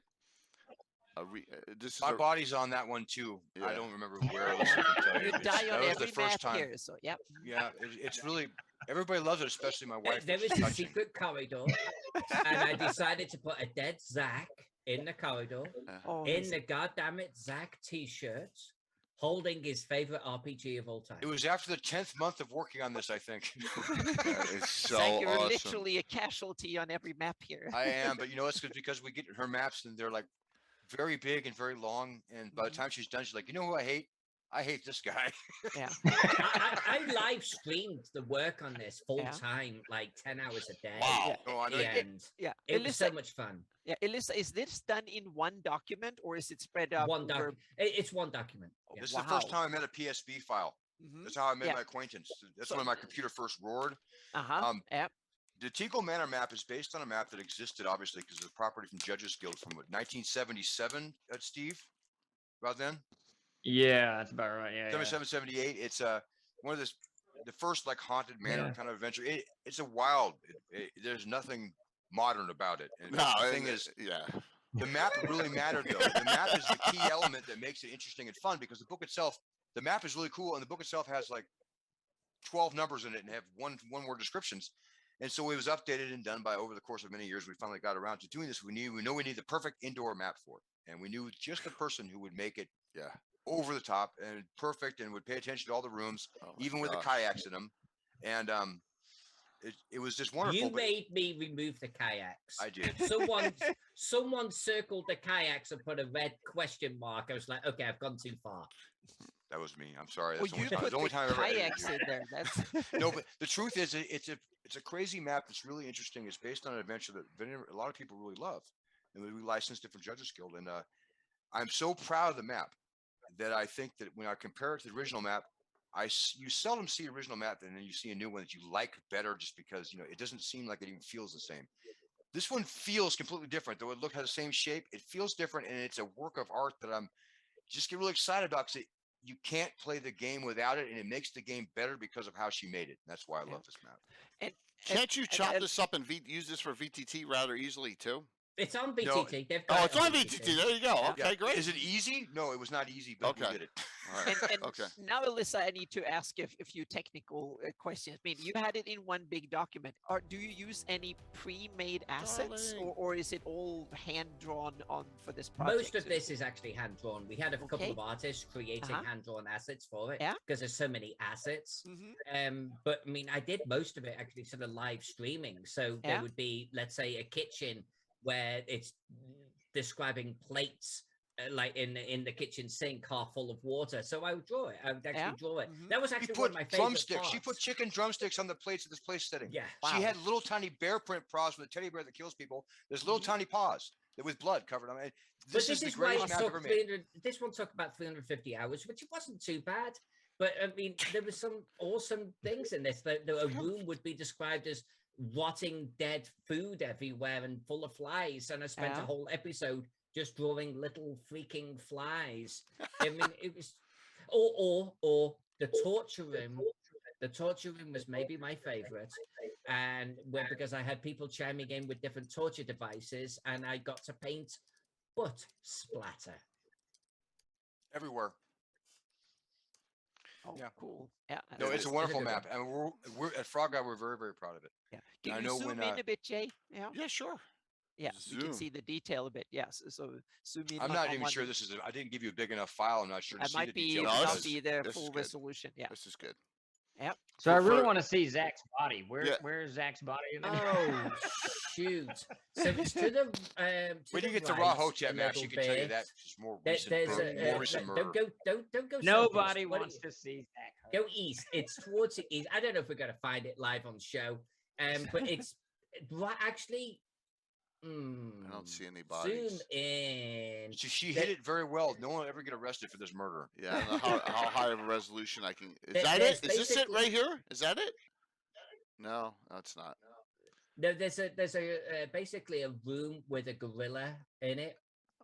and it's staring towards. I'll send you a wall. close up afterwards. We Yeah. can all There have you one. go. But look Yeah. at that detail. You can see the deer's head on the bookshelf. I guess I can't quite make that up, but Yeah. Yeah. that Yeah. detail is astounding. But part of the Absolutely challenge with a map like this, like Zach alluded to earlier, is you're given a description of a room, and you could just draw the room and leave it like that. Or if the description starts to mention things like deer heads and stuff on there, draw it. Yeah. And to be Right? fair, Draw it. when we approached this, my boss, Bill, he loves Tebow Manor more than almost anything on earth. His wife may win by a smidge, right? No, he loves Tebow Manor, and he has the original map in his house, right? And he wanted this to be the most over the top, the most amazing artistic map possible. And this was communicated to Alyssa. This wasn't like, here's a dungeon map, Alyssa, and she went in there and drew elk's heads and little pieces of food on the plates. This was designed to be the be all end all map for an old school dungeon like Haunted House type adventure, and she did a great job. I mean, it did more than we asked for, and it was just wonderful. Very, very cool. Love it. My body's not on there. Don't look. hopefully I don't get in trouble for this next one, Steven. Uh-oh. Uh-oh. Oh, Igsburg. Oh, look yeah. at there. Mm-hmm. Darlene, right? You know, We got 2 for Oh, Darlene. bless her. mm, I think zoom in. So this for those out there, this is Yigsburg. This is there's two maps of Yigsburg. This is one of them. There's another one that's done in 3D isometric, I got buried in the file somewhere. But this definitely that's Darlene's font. I honestly can't remember if we worked a lot with Darlene in those days. She didn't do the isometric one, so this one may be hers. You'd have to zoom in. I'd have to look at it. I haven't looked at Yigsburg in a long time, but Yigsburg is a city created by Gary Gygax.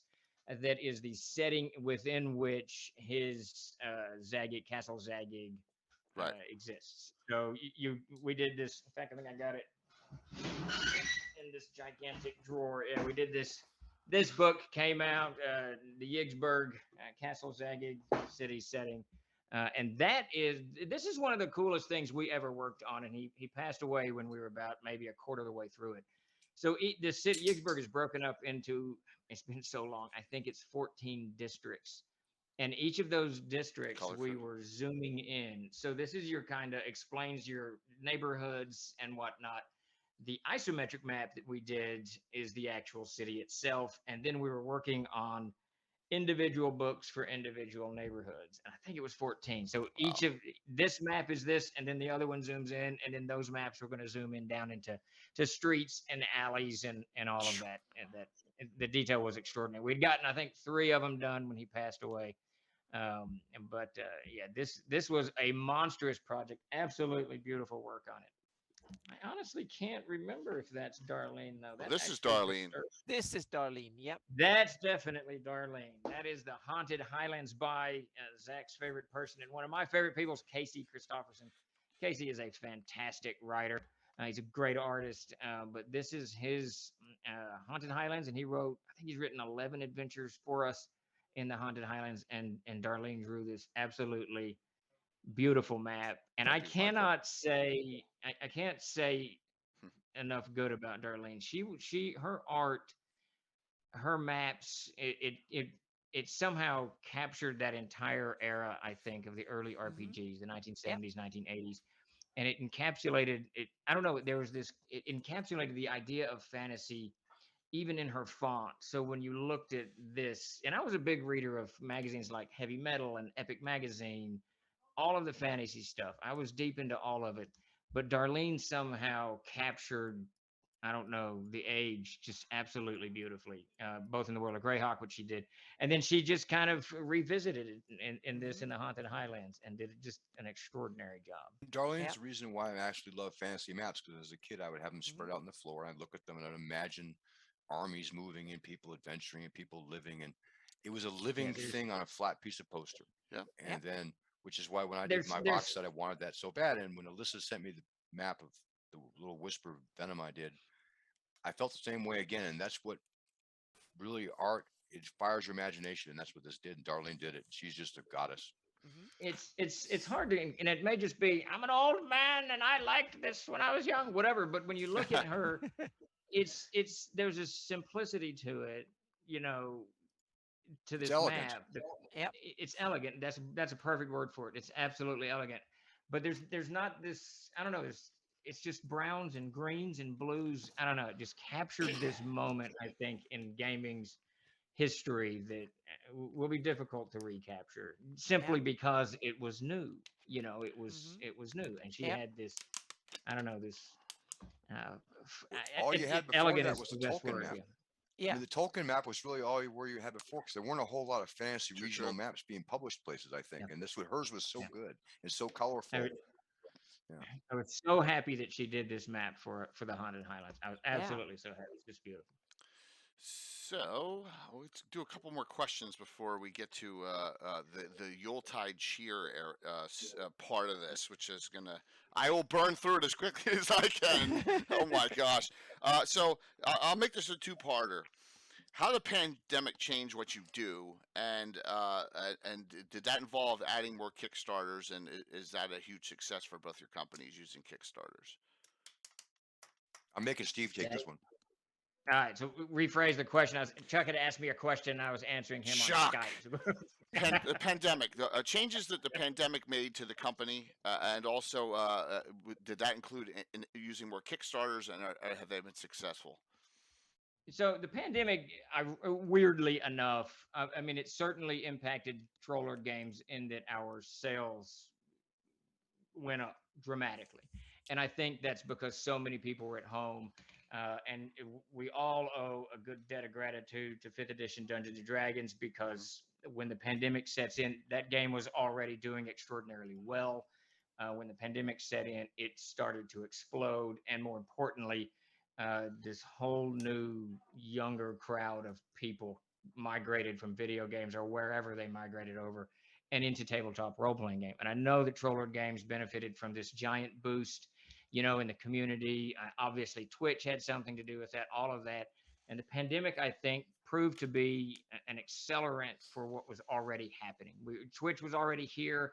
VGT was already here. Like Zach was saying earlier, it was here, but it was only we were kind of half putting, you know, energy into it, if half putting energy into it. Yeah, but you're a generous man. yeah, real generous.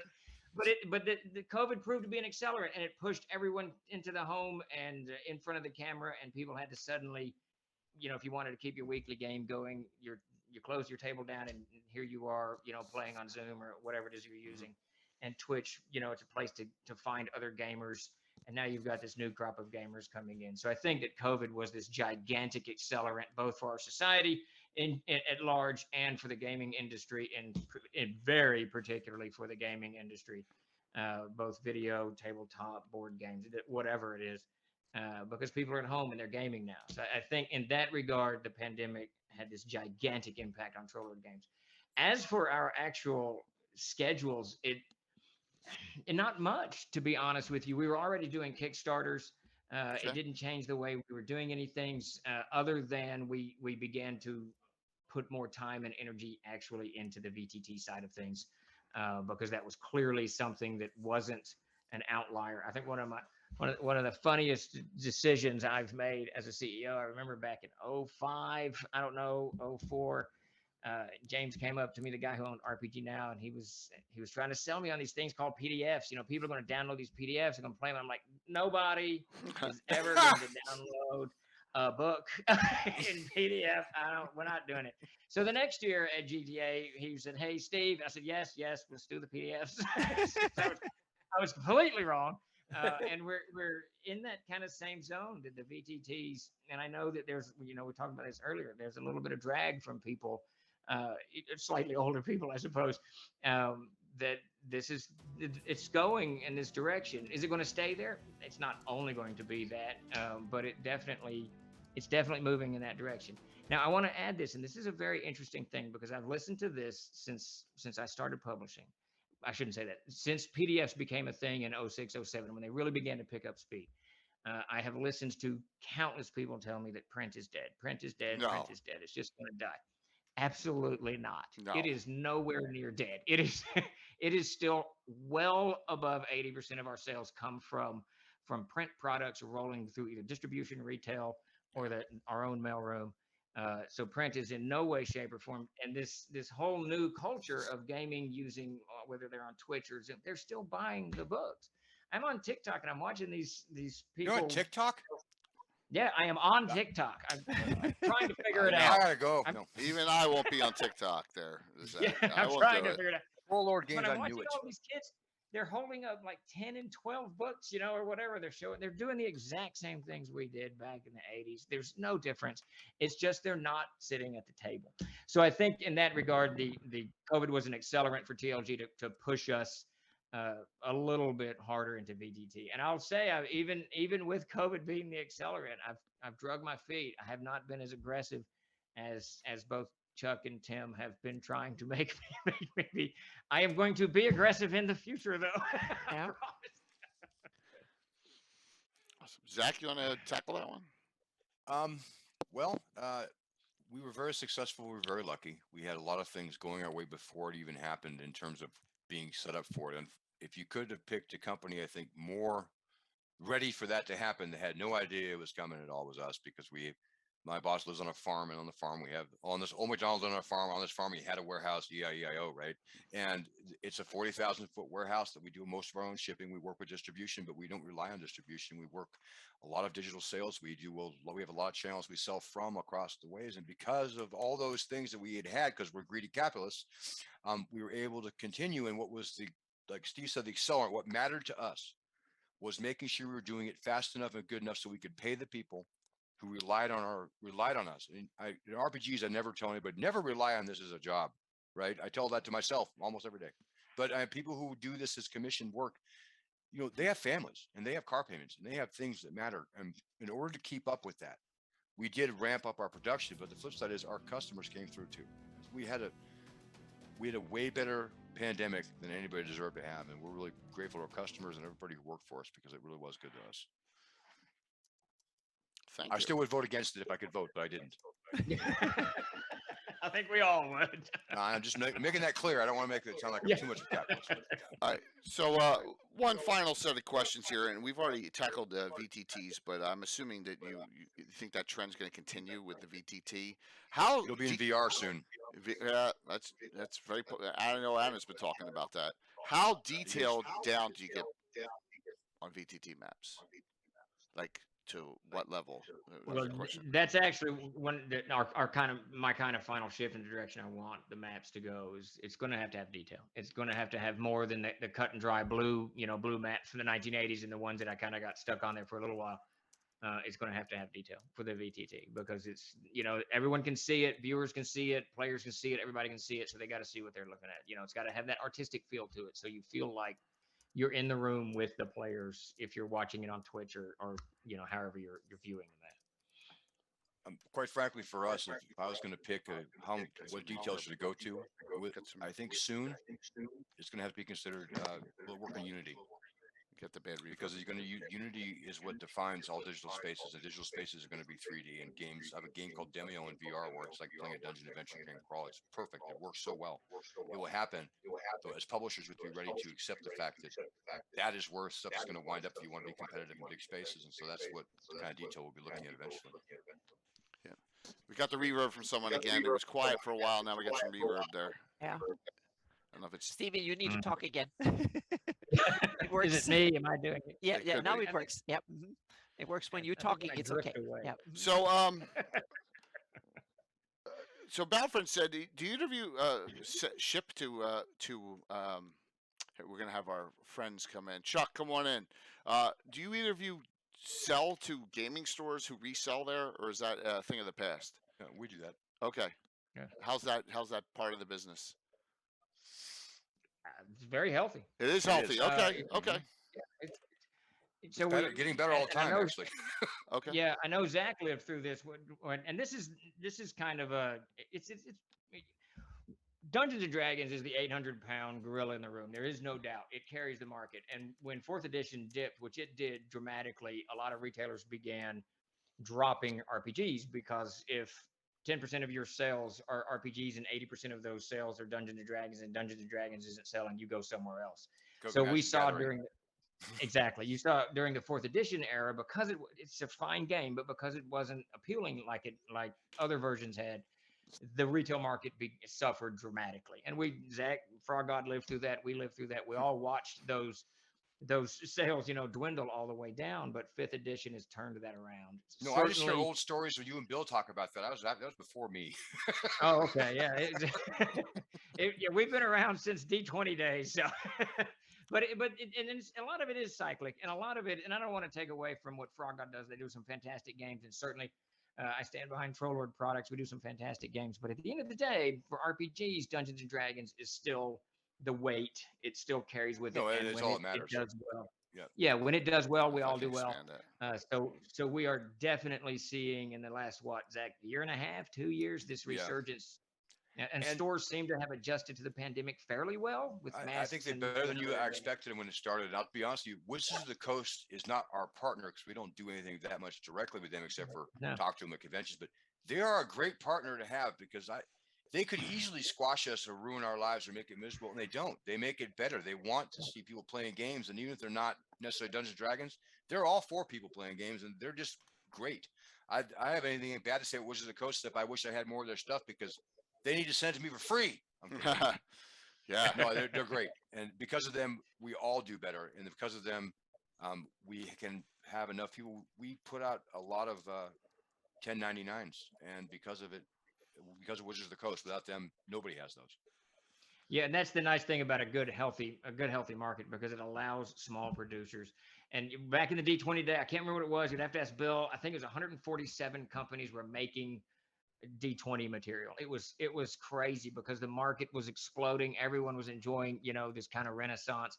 Then it dipped and it went away, and we're seeing that again. I'm seeing on TikTok, I've watched in the last maybe 3 weeks these young people in their young 20s starting their own game companies. And I think it's great because the market is healthy enough right now that you can actually do it, and you might actually make a little cash in it. So it's very cool.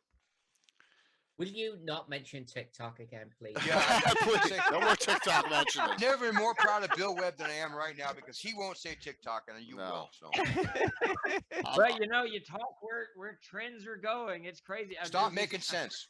Yeah. Yeah, Listen, look, I follow a I'm couple of on people. TikTok and I'm talking to Pex actually right down there about Yeah, who getting let a him stronger in? TikTok presence. Unfortunately, I let these two guys in. So They're allowed. It's not- Actually, one of my favorite There's this people. one lady I follow. She's got 300,000 followers, and she's a DM. That's what she does. And I'm like, what?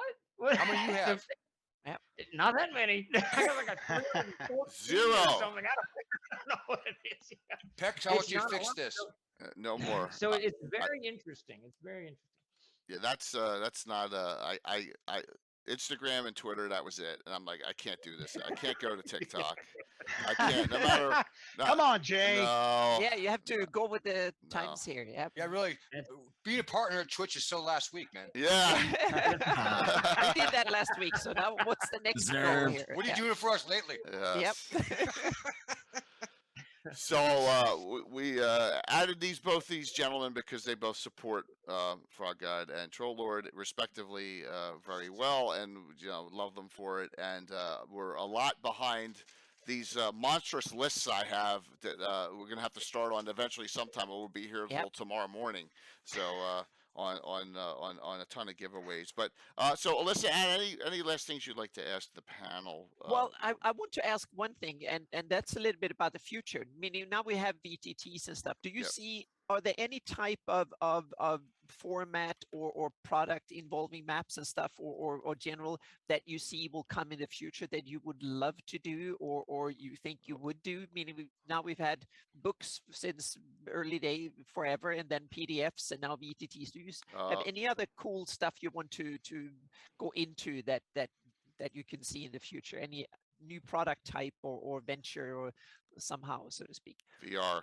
Yeah. That right there. Yeah. Yep. I can't I tell you will enough how say- much that's going to be a big deal, and I'm hoping that we have the resources as a small publisher to work with it. Because after playing an actual tabletop game in VR and doing it, it is when it was exactly like playing. I in my have house. a VR here too. Yep. Yep. I know you did. No, but like I play with a I don't know if any old school people. Eric Tankar, I make him play racquetball with me on VR, but then I move. I lose my. I lost my camera.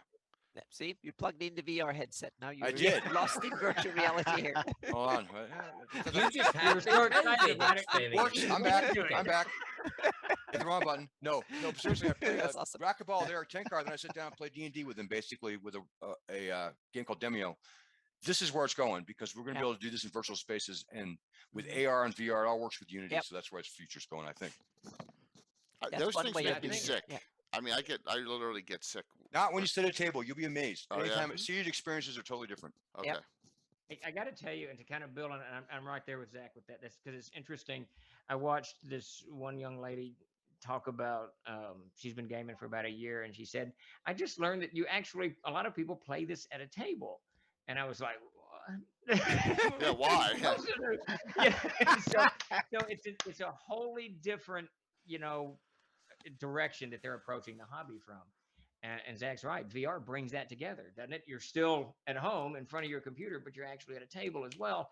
So it kind of brings that whole. I think that's very exciting to see. And the key to what Zach said is that hopefully that the software and the abilities for small publishers to actually get into that side of things is there. It probably will be. There's so much open source software, all kinds of stuff out there, but it's We're still going to rely on one our of them. cartographers to make sure that our stuff is Unity ready. Right. Unity ready. Oh my gosh. I'm kidding. Yeah. That's the So next. I'm going to get beat.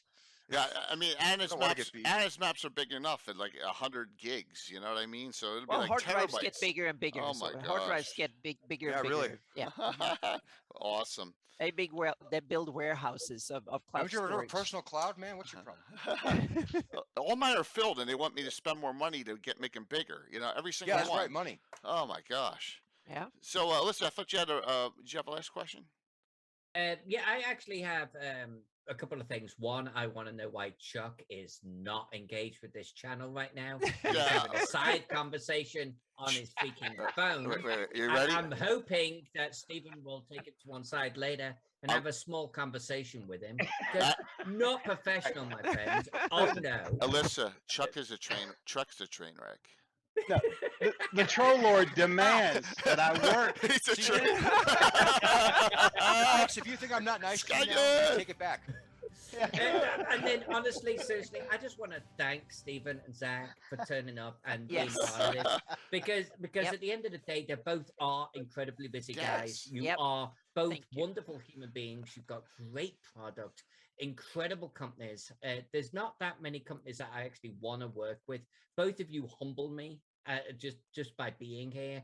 And, I love you both and thank you for just being here and spending your Yep. time with us Thank tonight. you so much. Yeah. Yeah, well, thanks for Yeah, having you us. say on. nice It's stuff been- about it's me, been a but blast. no, you're welcome. It's a pleasure because I owe, especially Alyssa, a great deal. I admire a lot of Anna's stuff, but Alyssa has saved my ass many times and done a better job than I could ever ask her to do. So, and she hasn't killed Pex yet, so I'm grateful for all those things. I'm working on it. I I'm know you working on it. are. Let me know when you're going to do it so I can solve the problem. Okay? That's awesome. I'm going to do it at GaryCon 2022. Friday Pex, you're night. going. So conventions to avoid in 2022. Noted. Yeah. Anyway, thank you. No, I'm serious. Thank you. We're all going to be there. It sounds like all of us here. Yeah. No, not all of us. No. Oh. One guy is smart. Yeah. In fact, we're going to have an episode of this show at GaryCon. All right. Yeah. on. There you go, Watch Fantasy the Mapping Oh, Show. there Yeah, you go. absolutely. In person. Yep, Yeah. in person. So, Let's give the goodies away. you want to man. do that? Yes. Okay. Yes. All right. So we'll do that. How about we do some? How about we do a quickie, 15 to 30-second shout out for everyone? What's going on, and then we'll do that because we don't want to do that. Yeah, let's do that. So I'm gonna start with Anna. Okay, 15 I'm to going to 30. be very, very quick. So yeah, I've been very busy working for another publisher, wrapping stuff up actually for two, both the Kobo Press and Griffin Lore Games, to wrap up things be end of the year. So there are things that've been lagging around, but there is a new version of the Greyhawk map coming out with Hepmona Land added that will come out between Christmas and New Year's. There will be a first very preliminary version to look at for people can tell me all the things that are wrong and stuff, and then it will be coming out in January for everybody. It will be my patrons have already seen the first drafts and stuff on it, so it's starting to take shape, and I think it will be cool. It's a 50% edition of it. There is more heraldry coming, and I'm also working on the next year preview, so to speak. So there will be a post coming between Christmas and New Year's where I'm aiming for it. Well, I will talk about a bit what I'm up to next year, so to speak, and some ideas and stuff for the future. So, You'll see Anna hopefully on Sunday night during Gavin. All right, on my Gavin, where we do talk about elementalists and custom spellcasters. Sunday night, Nice. 7 o'clock. Yep. So, Alyssa, what's up? I've got such a whirlwind, awesome 3 months ahead of me. So I'm working on the Cthulhu Gaslight map right now, and I'm looking at adding something like 1,000 labels to London alleyways and streets. So that's going to be a glorious one that I'm working on. I'm also working on something for Inkwell Ideas. We had Joe on the show recently. Yes. He's got a Geomorph project that he is launching in January in Kickstarter. He has humbled me by being invited to participate with 27 geomorphic tiles. I just submitted some. I'm going to actually share a sneak preview with my patrons here shortly, so check me out on Patreon. And then, of course, GaryCon 2022 map. It's horror inspired. I got to do the virtual one that didn't actually happen because of COVID. I'm going to get to do their next year map as well. I'm super excited. It's going to be horror based. Think Call of Cthulhu. Nice. That's all I'm going to say. We're all going to have so much fun there. I can't wait. I'm going to get drunk, get in a fight. Oh, I love this woman. nice. She's awesome. Yeah. Very, very cool. Zach, Tibbet, what's going on, Frog God? Oh, too much. We are currently the Humble Bundle that you mentioned that has the features Alyssa's maps. That's one of the things that we've worked with. Some of our maps are in there as well. We also are working on we are the Tome of Wondrous Items, a Magic Items book. Kickstarter is doing very well on Kickstarter right now for Necromancer Games, which is our sister company. And that's up right now. And we have a Christmas sale. I think if you sleuth around, Pex can find out where the coupon code is to get 50% off the stuff that we have in our store. And we continue to keep working to make as many games as possible so we can keep doing this living so Pex can eat. Yeah, Ben, people like him. Seriously, that's why we work that many hours and make that many books, not because we're greedy, because we have people who work that we really do want to see.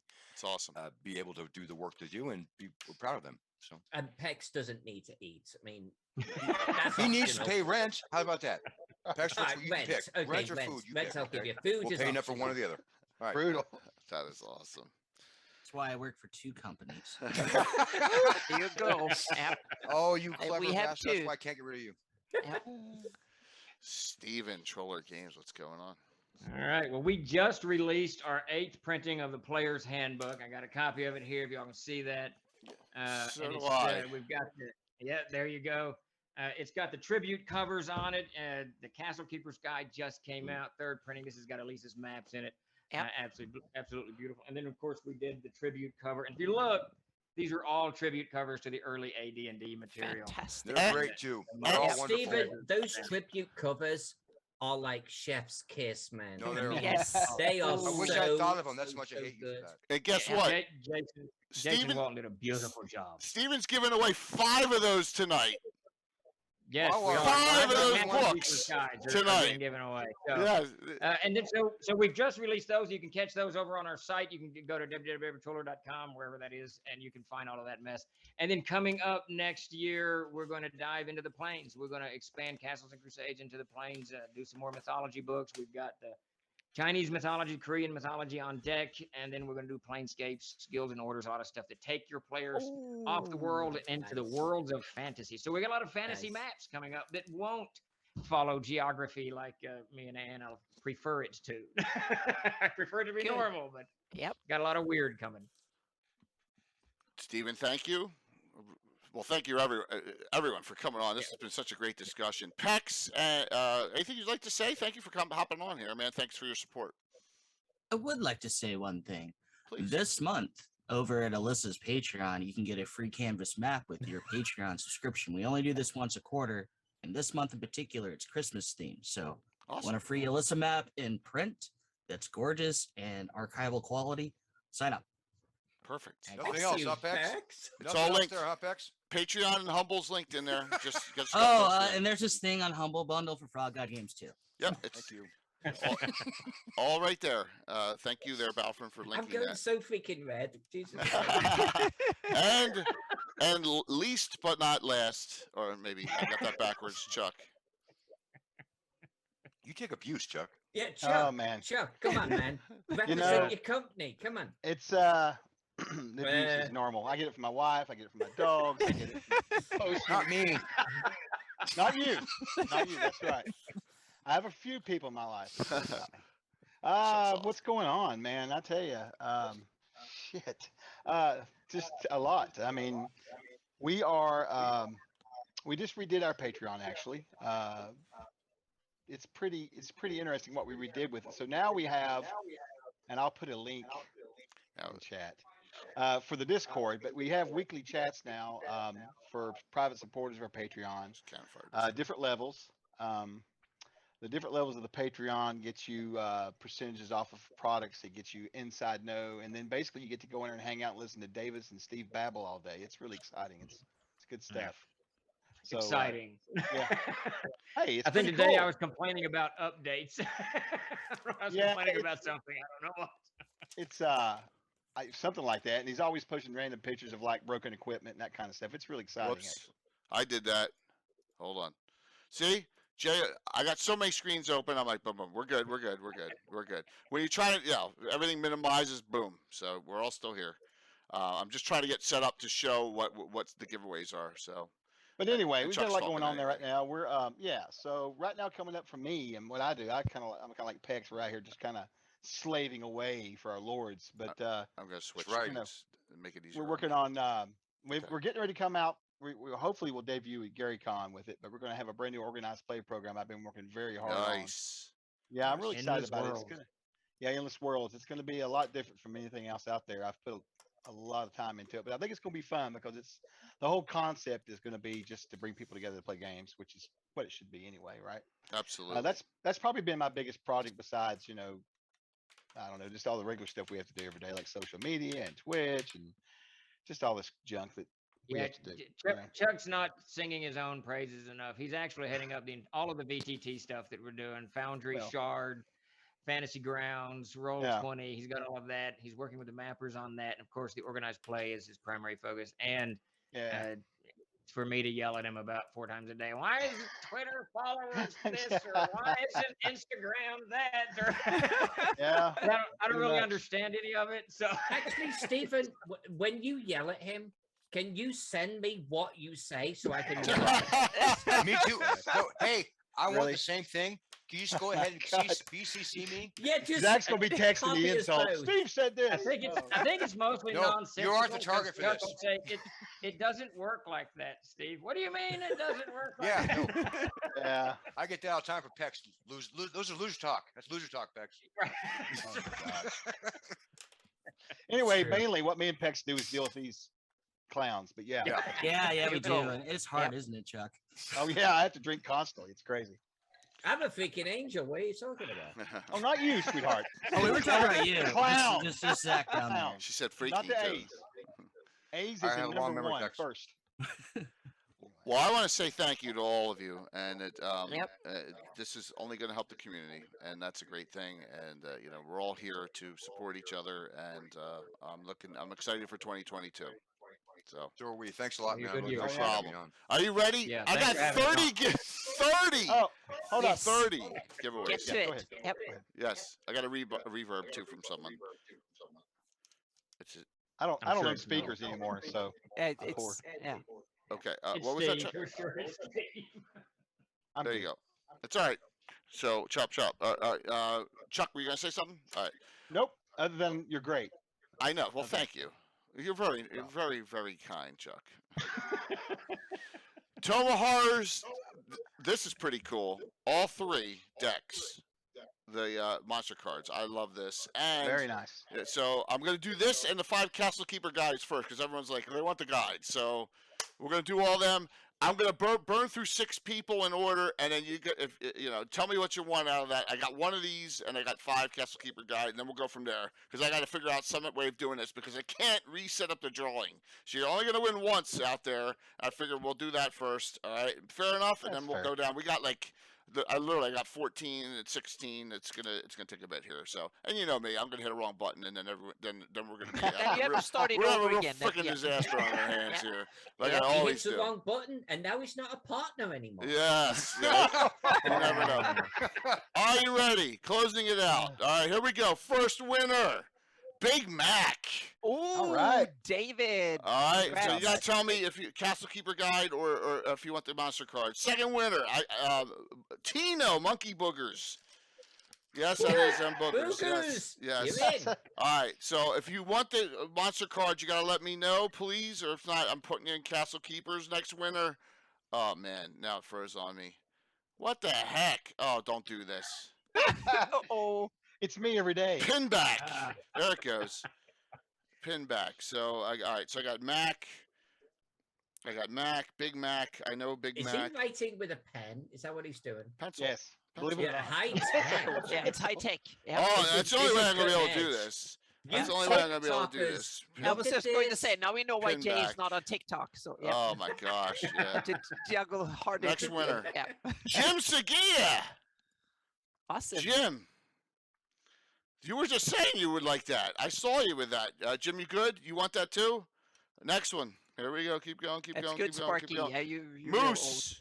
Oh my God, you guys are gonna be shipping a shit load to Canada. Oh my gosh. I'm Yep. sorry. Moose. Canada's Awesome. not too bad. 2271. I know Jim Ski is Canada too. All right. So if any of you wanted the monster cards, because I think that's in the same level as the Castle Keeper guides. Anyone? Next winner's gonna get that. All right. This one's for the cards up. Cards. Winner. Megan. Megan's awesome. Megan paints. That is awesome. Megan is really cool. Megan, I got that. Now, I'm going to do next. Oh my gosh, everyone. You guys are killing me. We're going to do $25 gift certificates. All right? We're going to do $25 gift certificates. I got a lot of books we'll do the books after that for Frog God. So I got 225s for Frog God, 4 from Troll Lord. So we're gonna go. I'm gonna go the first 2. I'm gonna do Frog God, and the next 4 I'm gonna do Troll Lord. Okay. And thank you, publishers, for this. Yes. yes. Lord you. and Yeah. No, Frog you're God. gonna do 4 for You Frog guys God, have too. I been wanna so listen. generous. 4. All right. So there we go. I Now can we're up to get you 2 32. more. All right. So there we go. You're gonna get I'm me not 2 on more. station. I'll do better than that. Get Bill, him, go. I Zach. can get you 3 more. instead Oh of my 5. gosh. So now we're up to 32 giveaways. Yeah. 32. Here we go. Oh my gosh. I said this is all Alyssa's fault. This is her idea 2 Yep. months ago. She's like, you know what we're gonna do? I'm She gonna wanted get a good Christmas. yeah, so She did say that. Yeah, she Good did. Push Christmas. them both against each other like a gladiatorial contest. the Oh ever my God, mysterious Tim gets one from all right, so Oh wow. Tim, Mysterious. ever mysterious Tim. Someone put up a bunch of Tim heads. His head is an emote. So yes. Next one, long shot. That's there you go. We're getting some of our regulars now. Long shot. You got 25 to Frog God. Next one, Frog God. Rich Longitalis. Man, that's like 3 nights. He won freaking Wednesday and Thursday night too. He's won 3 nights for in a him. row. That You is brought awesome. great fans. That's awesome. Good That nice. is That's how awesome. you become partner. That's great. Yeah. Learn- Next learn- win. Learn from this guy. Next winner, Scala Grimer. There you go. So those are the Frog God gift certificates. I know everyone there, so I can put them in Discord to all of you. That's not a problem with those codes. Now we go to the Troller Games gift certificates. Here we go. Phantom has a power outage. All right. Well, thank you for telling me that. Nagul. Okay, a regular there for Frog God. Good. Very good. Next winner. Feed me 22508. Feed That's the me. best Oh. handle I've ever heard. Yeah. Grats, feed me. Next gift certificate. Enoch Pratt, Tim. Oh. Good Yes. job, Enoch. good one. And Enoch won the Wayne Reynolds signed Dungeon Oh, Magazine ooh, cover mhm. too on Nice. Wednesday. Damn. Nice. Mike Disney with a gift certificate. All right, Mike. There you go. Hey, there you go. All right, Mhm. we're through the gift certificates. Now I got books. Okay. Oh my gosh, we're getting there. Holy shit. Oh no, I got digitals still. Let me get rid of through the digitals, then we'll go to the hard. I think we're only up to 10 items. 20 more to go, Jay. Yes, Right. Warden. We got the Starship Warden digital. Okay, Starship Warden digital. Nice. Nice. Cathay. All right, no Cathay. That's another big one for us. Another big follower. Congrats, Cathay. Starship Warden digital. Another Starship Warden digital. Damn weirdo. There you go, damn weirdo. All right. Yeah. Damn weirdo. 650 pages. Wow. That's Yes. a big boy right there. Yes. Thing Damn is weirdo. monstrous. You got that. So, whew. Player's Handbook digital. So that is digital copy of this, right? Digital copy of this, right, Chuck? Yep. Okay. Yes, sir. Two of those. Get through all the digitals here, and then we got hard copies after that. That winner, Vic Danger 21, another known name. Good. Yes, Cannibal, it is in print. Absolutely. I guess I can answer that in there. That's all right. Yeah, all having fun. This is all about enjoying the holidays and Jose Ortiz with the winner of that. Yay.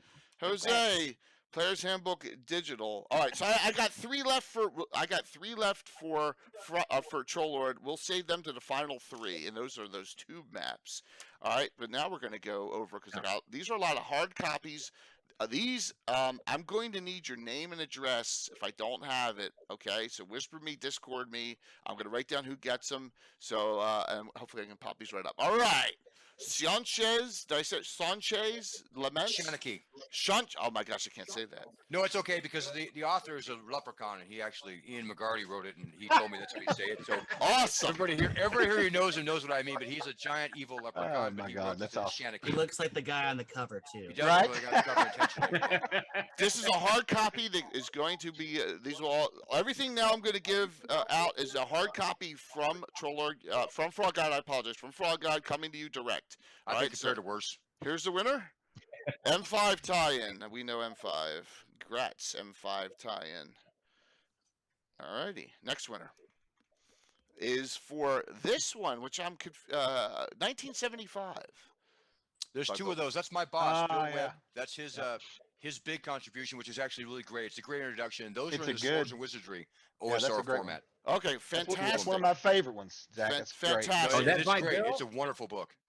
Two of Bill- those. Bill's So stuff is fantastic. Absolutely fantastic. here comes the winner. Robo Dan, 2001.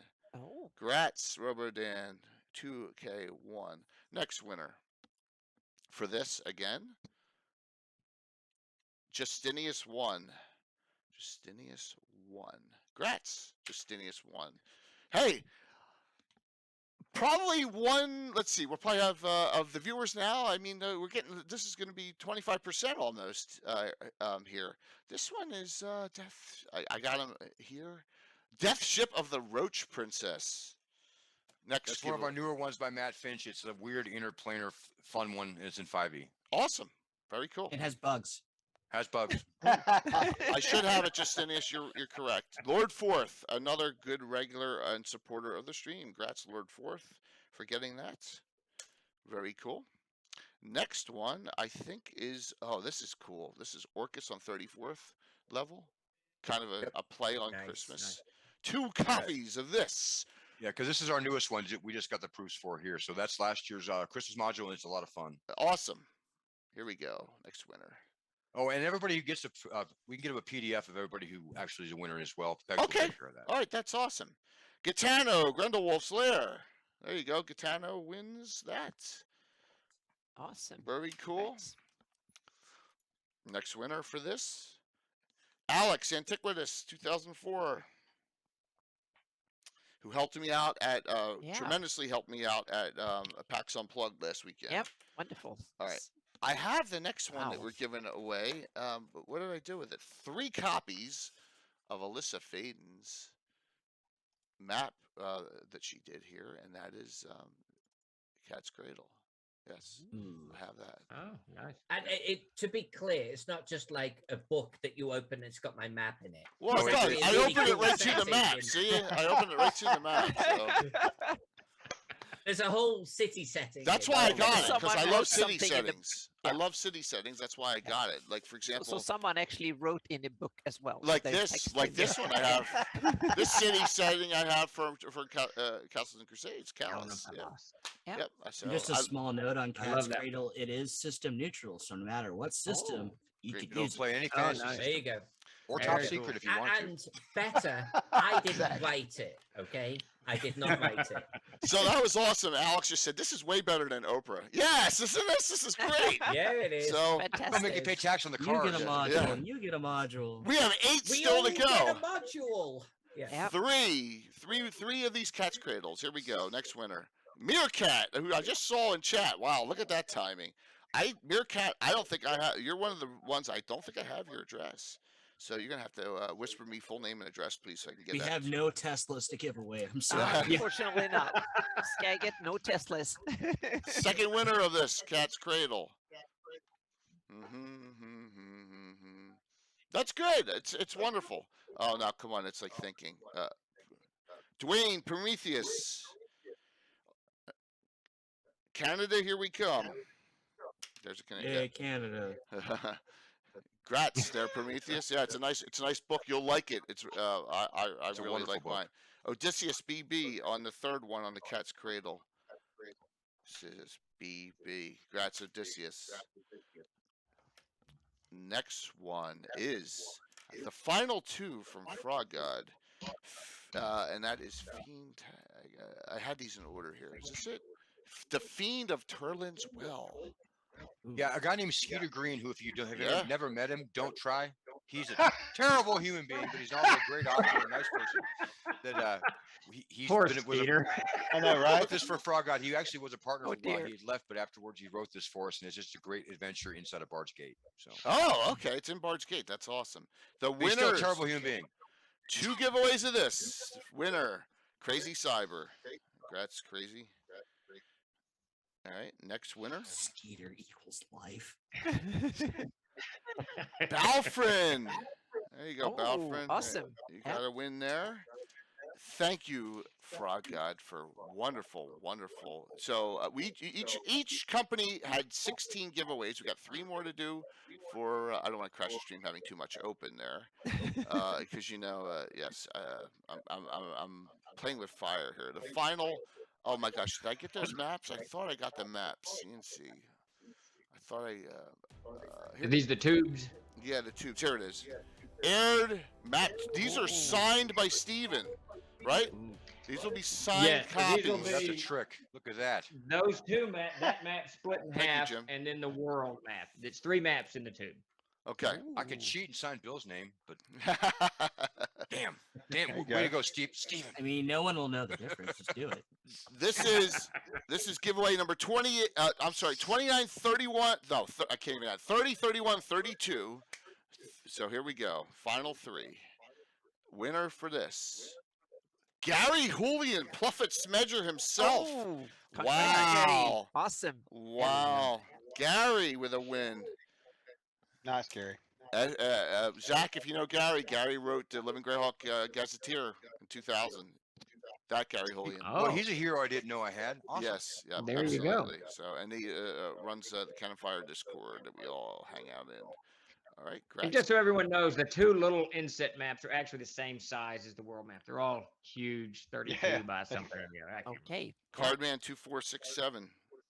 You're lucky I didn't have 37 any by of those T-Bow maps 29. left. They're 12 feet by 12 feet, or I would have showed you. Okay, They're all gone though. Biggest map. Yeah. the last and final, and after this, we're gonna say goodbye. We're gonna raid into Phoenixi Waki, he's in Japan. He's an American station there, but he also or a Brit. I apologize, but he's doing a Kentucky Relief Fund Right. thing. So we're going to go into very cool. into that. Okay. Good. So please stay on, say hello at least. And if you can give, please do.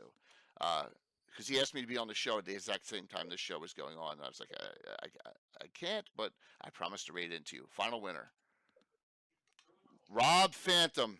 Gotcha. Oh, Robert, good Oh, job. nice. Well done. Robert Phantom, New Congratulations. Jersey. Congrats. Third, so it's going to take me a while to get you, all of you, this information, but I promise I will be working on that with all the other things I got going on in my life. We will get them out to everyone. Thank you so very much. What a great show tonight, Zach and Stephen. Thank you for participating. And Thanks for Anna, inviting me. Thanks for having feel us humbled. on. Very This was much great. appreciated. Please, Yeah. if you see something you're interested in with both companies, please order it. Check it out. Great content all around, and we're looking forward to working with you and running stuff. And we got other companies, we got other live streamers that are doing things now. We're trying to branch out. If you haven't checked it out too, we have the Grail Creative Stream Team. The Trollord has joined, so we have them in the stream team with a lot of our other streamers and crafters that now as a partner is able to create. And like I said, if you have some kind of content and you want to participate in this stream team, that's we'd love to have you. So Alyssa, Anna, what a great show. What do you think? Oh, awesome. Best one to date, Thank right? you. Yes. I Thank loved you. it. Yeah, thank you so much. This now we have to build something even better next year. So Apparently, we need to have Stephen and Zach on every time. Man. Yes. Well, Yeah. Yeah. Yeah. Yeah, Well, this really Anna and want Alicia, that, it was but an thank you. absolute pleasure. I'm glad you guys had us on. This has been Thank a you very blast. much. It's been This a lot was of fun. great, and it's really weird to be at a place where you can talk about the really obscure stuff that you know about, and people Thank you. don't hang up on you. Yeah. So we need to dig into other stuff in the future. So It's yeah. dot gain. No, it's color profile. Yay! You So know, Tino, I had Steven Chenault played in a game with Luke Gygax. So I told Luke Gygax he couldn't do Mel Cesaro. It was out of range. Okay, he was in that game when He doesn't when know. I told Yep. Luke no. So yes. But yeah, I could have Zach one in the game in the future. That'd be great. And Chuck is Yep. always in games, all the time when he Yep. shows up, or when he's got his other things going on, I get my chains off Right. me. Yeah. And Chuck's in the BattleTech games group we have now too. When we do BattleTech once in a blue moon, so we got. a bah, lot. Battletech. That's Yeah. just too What? awesome. You didn't invite me? Oh, Alyssa, man. Alyssa, I'll you try want to to the listen. There next you one? go. I What the tried, Alyssa. hell? Okay, I tried. okay, There you go. yeah. You should be in on it. Yeah, Yep. Alyssa, I I was absolutely. in the show when we started talking about it. Well, You've Oh, been that is so snubbed, good. we Alyssa. had our first game we Wow. had our sons in. Tim and I did, and we just it was last second for the most part. But of course I'll have you Uh-huh. on. That'd be Yeah, awesome. you Yep. know what? I feel the misogynistic going on here. I feel it. You know, And Alyssa, Steve you want to be on our Partner. stream? And You can be on our Steve stream, Alyssa. Partner. Yeah. We'll let you on ours. I didn't get invited to the Mech Warrior show. Now I He's feel upset. bad. He's See, upset, Chuck. Jay. See, Chuck. What happens when you don't show up? I I'm tried kid- to tell you to get uh, over. I tried to tell you. Oh, it's all right. Yeah. So, done. Balfrin and Balfrin and Canadian Ancient Gamer and all them have been pressuring me to get it one, and they're great. The community. I was like, I'm gonna do it. So I did it, and we'll have another one. I promise. We'll have multiple ones. It was the first time. We'll get. Listen, Yep. you're in. Absolutely. I'd love to have you play in one of my streams. I would love Yeah. to show you my ineptitude at the game. All right, great. You're in. Aptitude. You're I can in. Show her what's up. You're in. Yep. We'll set up. We'll make a character, and we'll do all that stuff. Absolutely, you're in. Oh, I'm It's- looking forward to see this. Yeah. It'll be fun. Yeah, absolutely. It'll be fantastic. So there you go, Canadian. You got Patrick's kind of the de facto leader of the group. His Oh, character. cool. So Yep. yeah. Mhm. It'll be a blast. So all right, let's read into Phoenixy, Waukee, and Pex and Chuck. Thank you for all your support. Listen, thank you and congratulations to all the winners. We're just glad that you guys come to Yes. show us, listen to us babble. It's great. Just give me a little time to get through the lists, and I will get them all compiled up with addresses and all, get them to use, and we'll get that all out. And Thank you. we will have some. I'm glad the winners won, and I'm glad to be on the. It stream. is Thank such you a very much. wonderful Yeah, feeling tonight, and this is by far our largest, most popular fantasy mapping show. Thank you. We appreciate the support. But if you can afford to, Phoenixy Waukee, please give them a little support as well, because everything's going to a good cause. And now I'm going to hit a wrong freaking button. I know. Maybe not. Oh, I hit the right button this time. All right. So let me see. Stream's ending. All right. Let's raid into them. Give me a second here to set this up. It'll take 10 seconds. Raid. Yep. I'm so old, I barely know what that means. Tell him Rome. See you tomorrow night, Do it, 6 p.m. Eastern time tomorrow night. The Slav Squat Squad is back for a D&D game. The dead never rest easy. So yeah, I'm gonna be. It'll be fun. It'll be a fun one with them. Thank you. Hitting in 92. What an awesome number. 5, 4, 3, Nice. 2, 1. See you all tomorrow night. Thank you. Bye, That was everyone. awesome. Let me hit the Thank you. rate Good up night, here. everyone. Excellent. Let me get this over. Make sure it just went in, but we should be good. Yeah, we went over. All right, good. Yep. That doubles Yep. your numbers.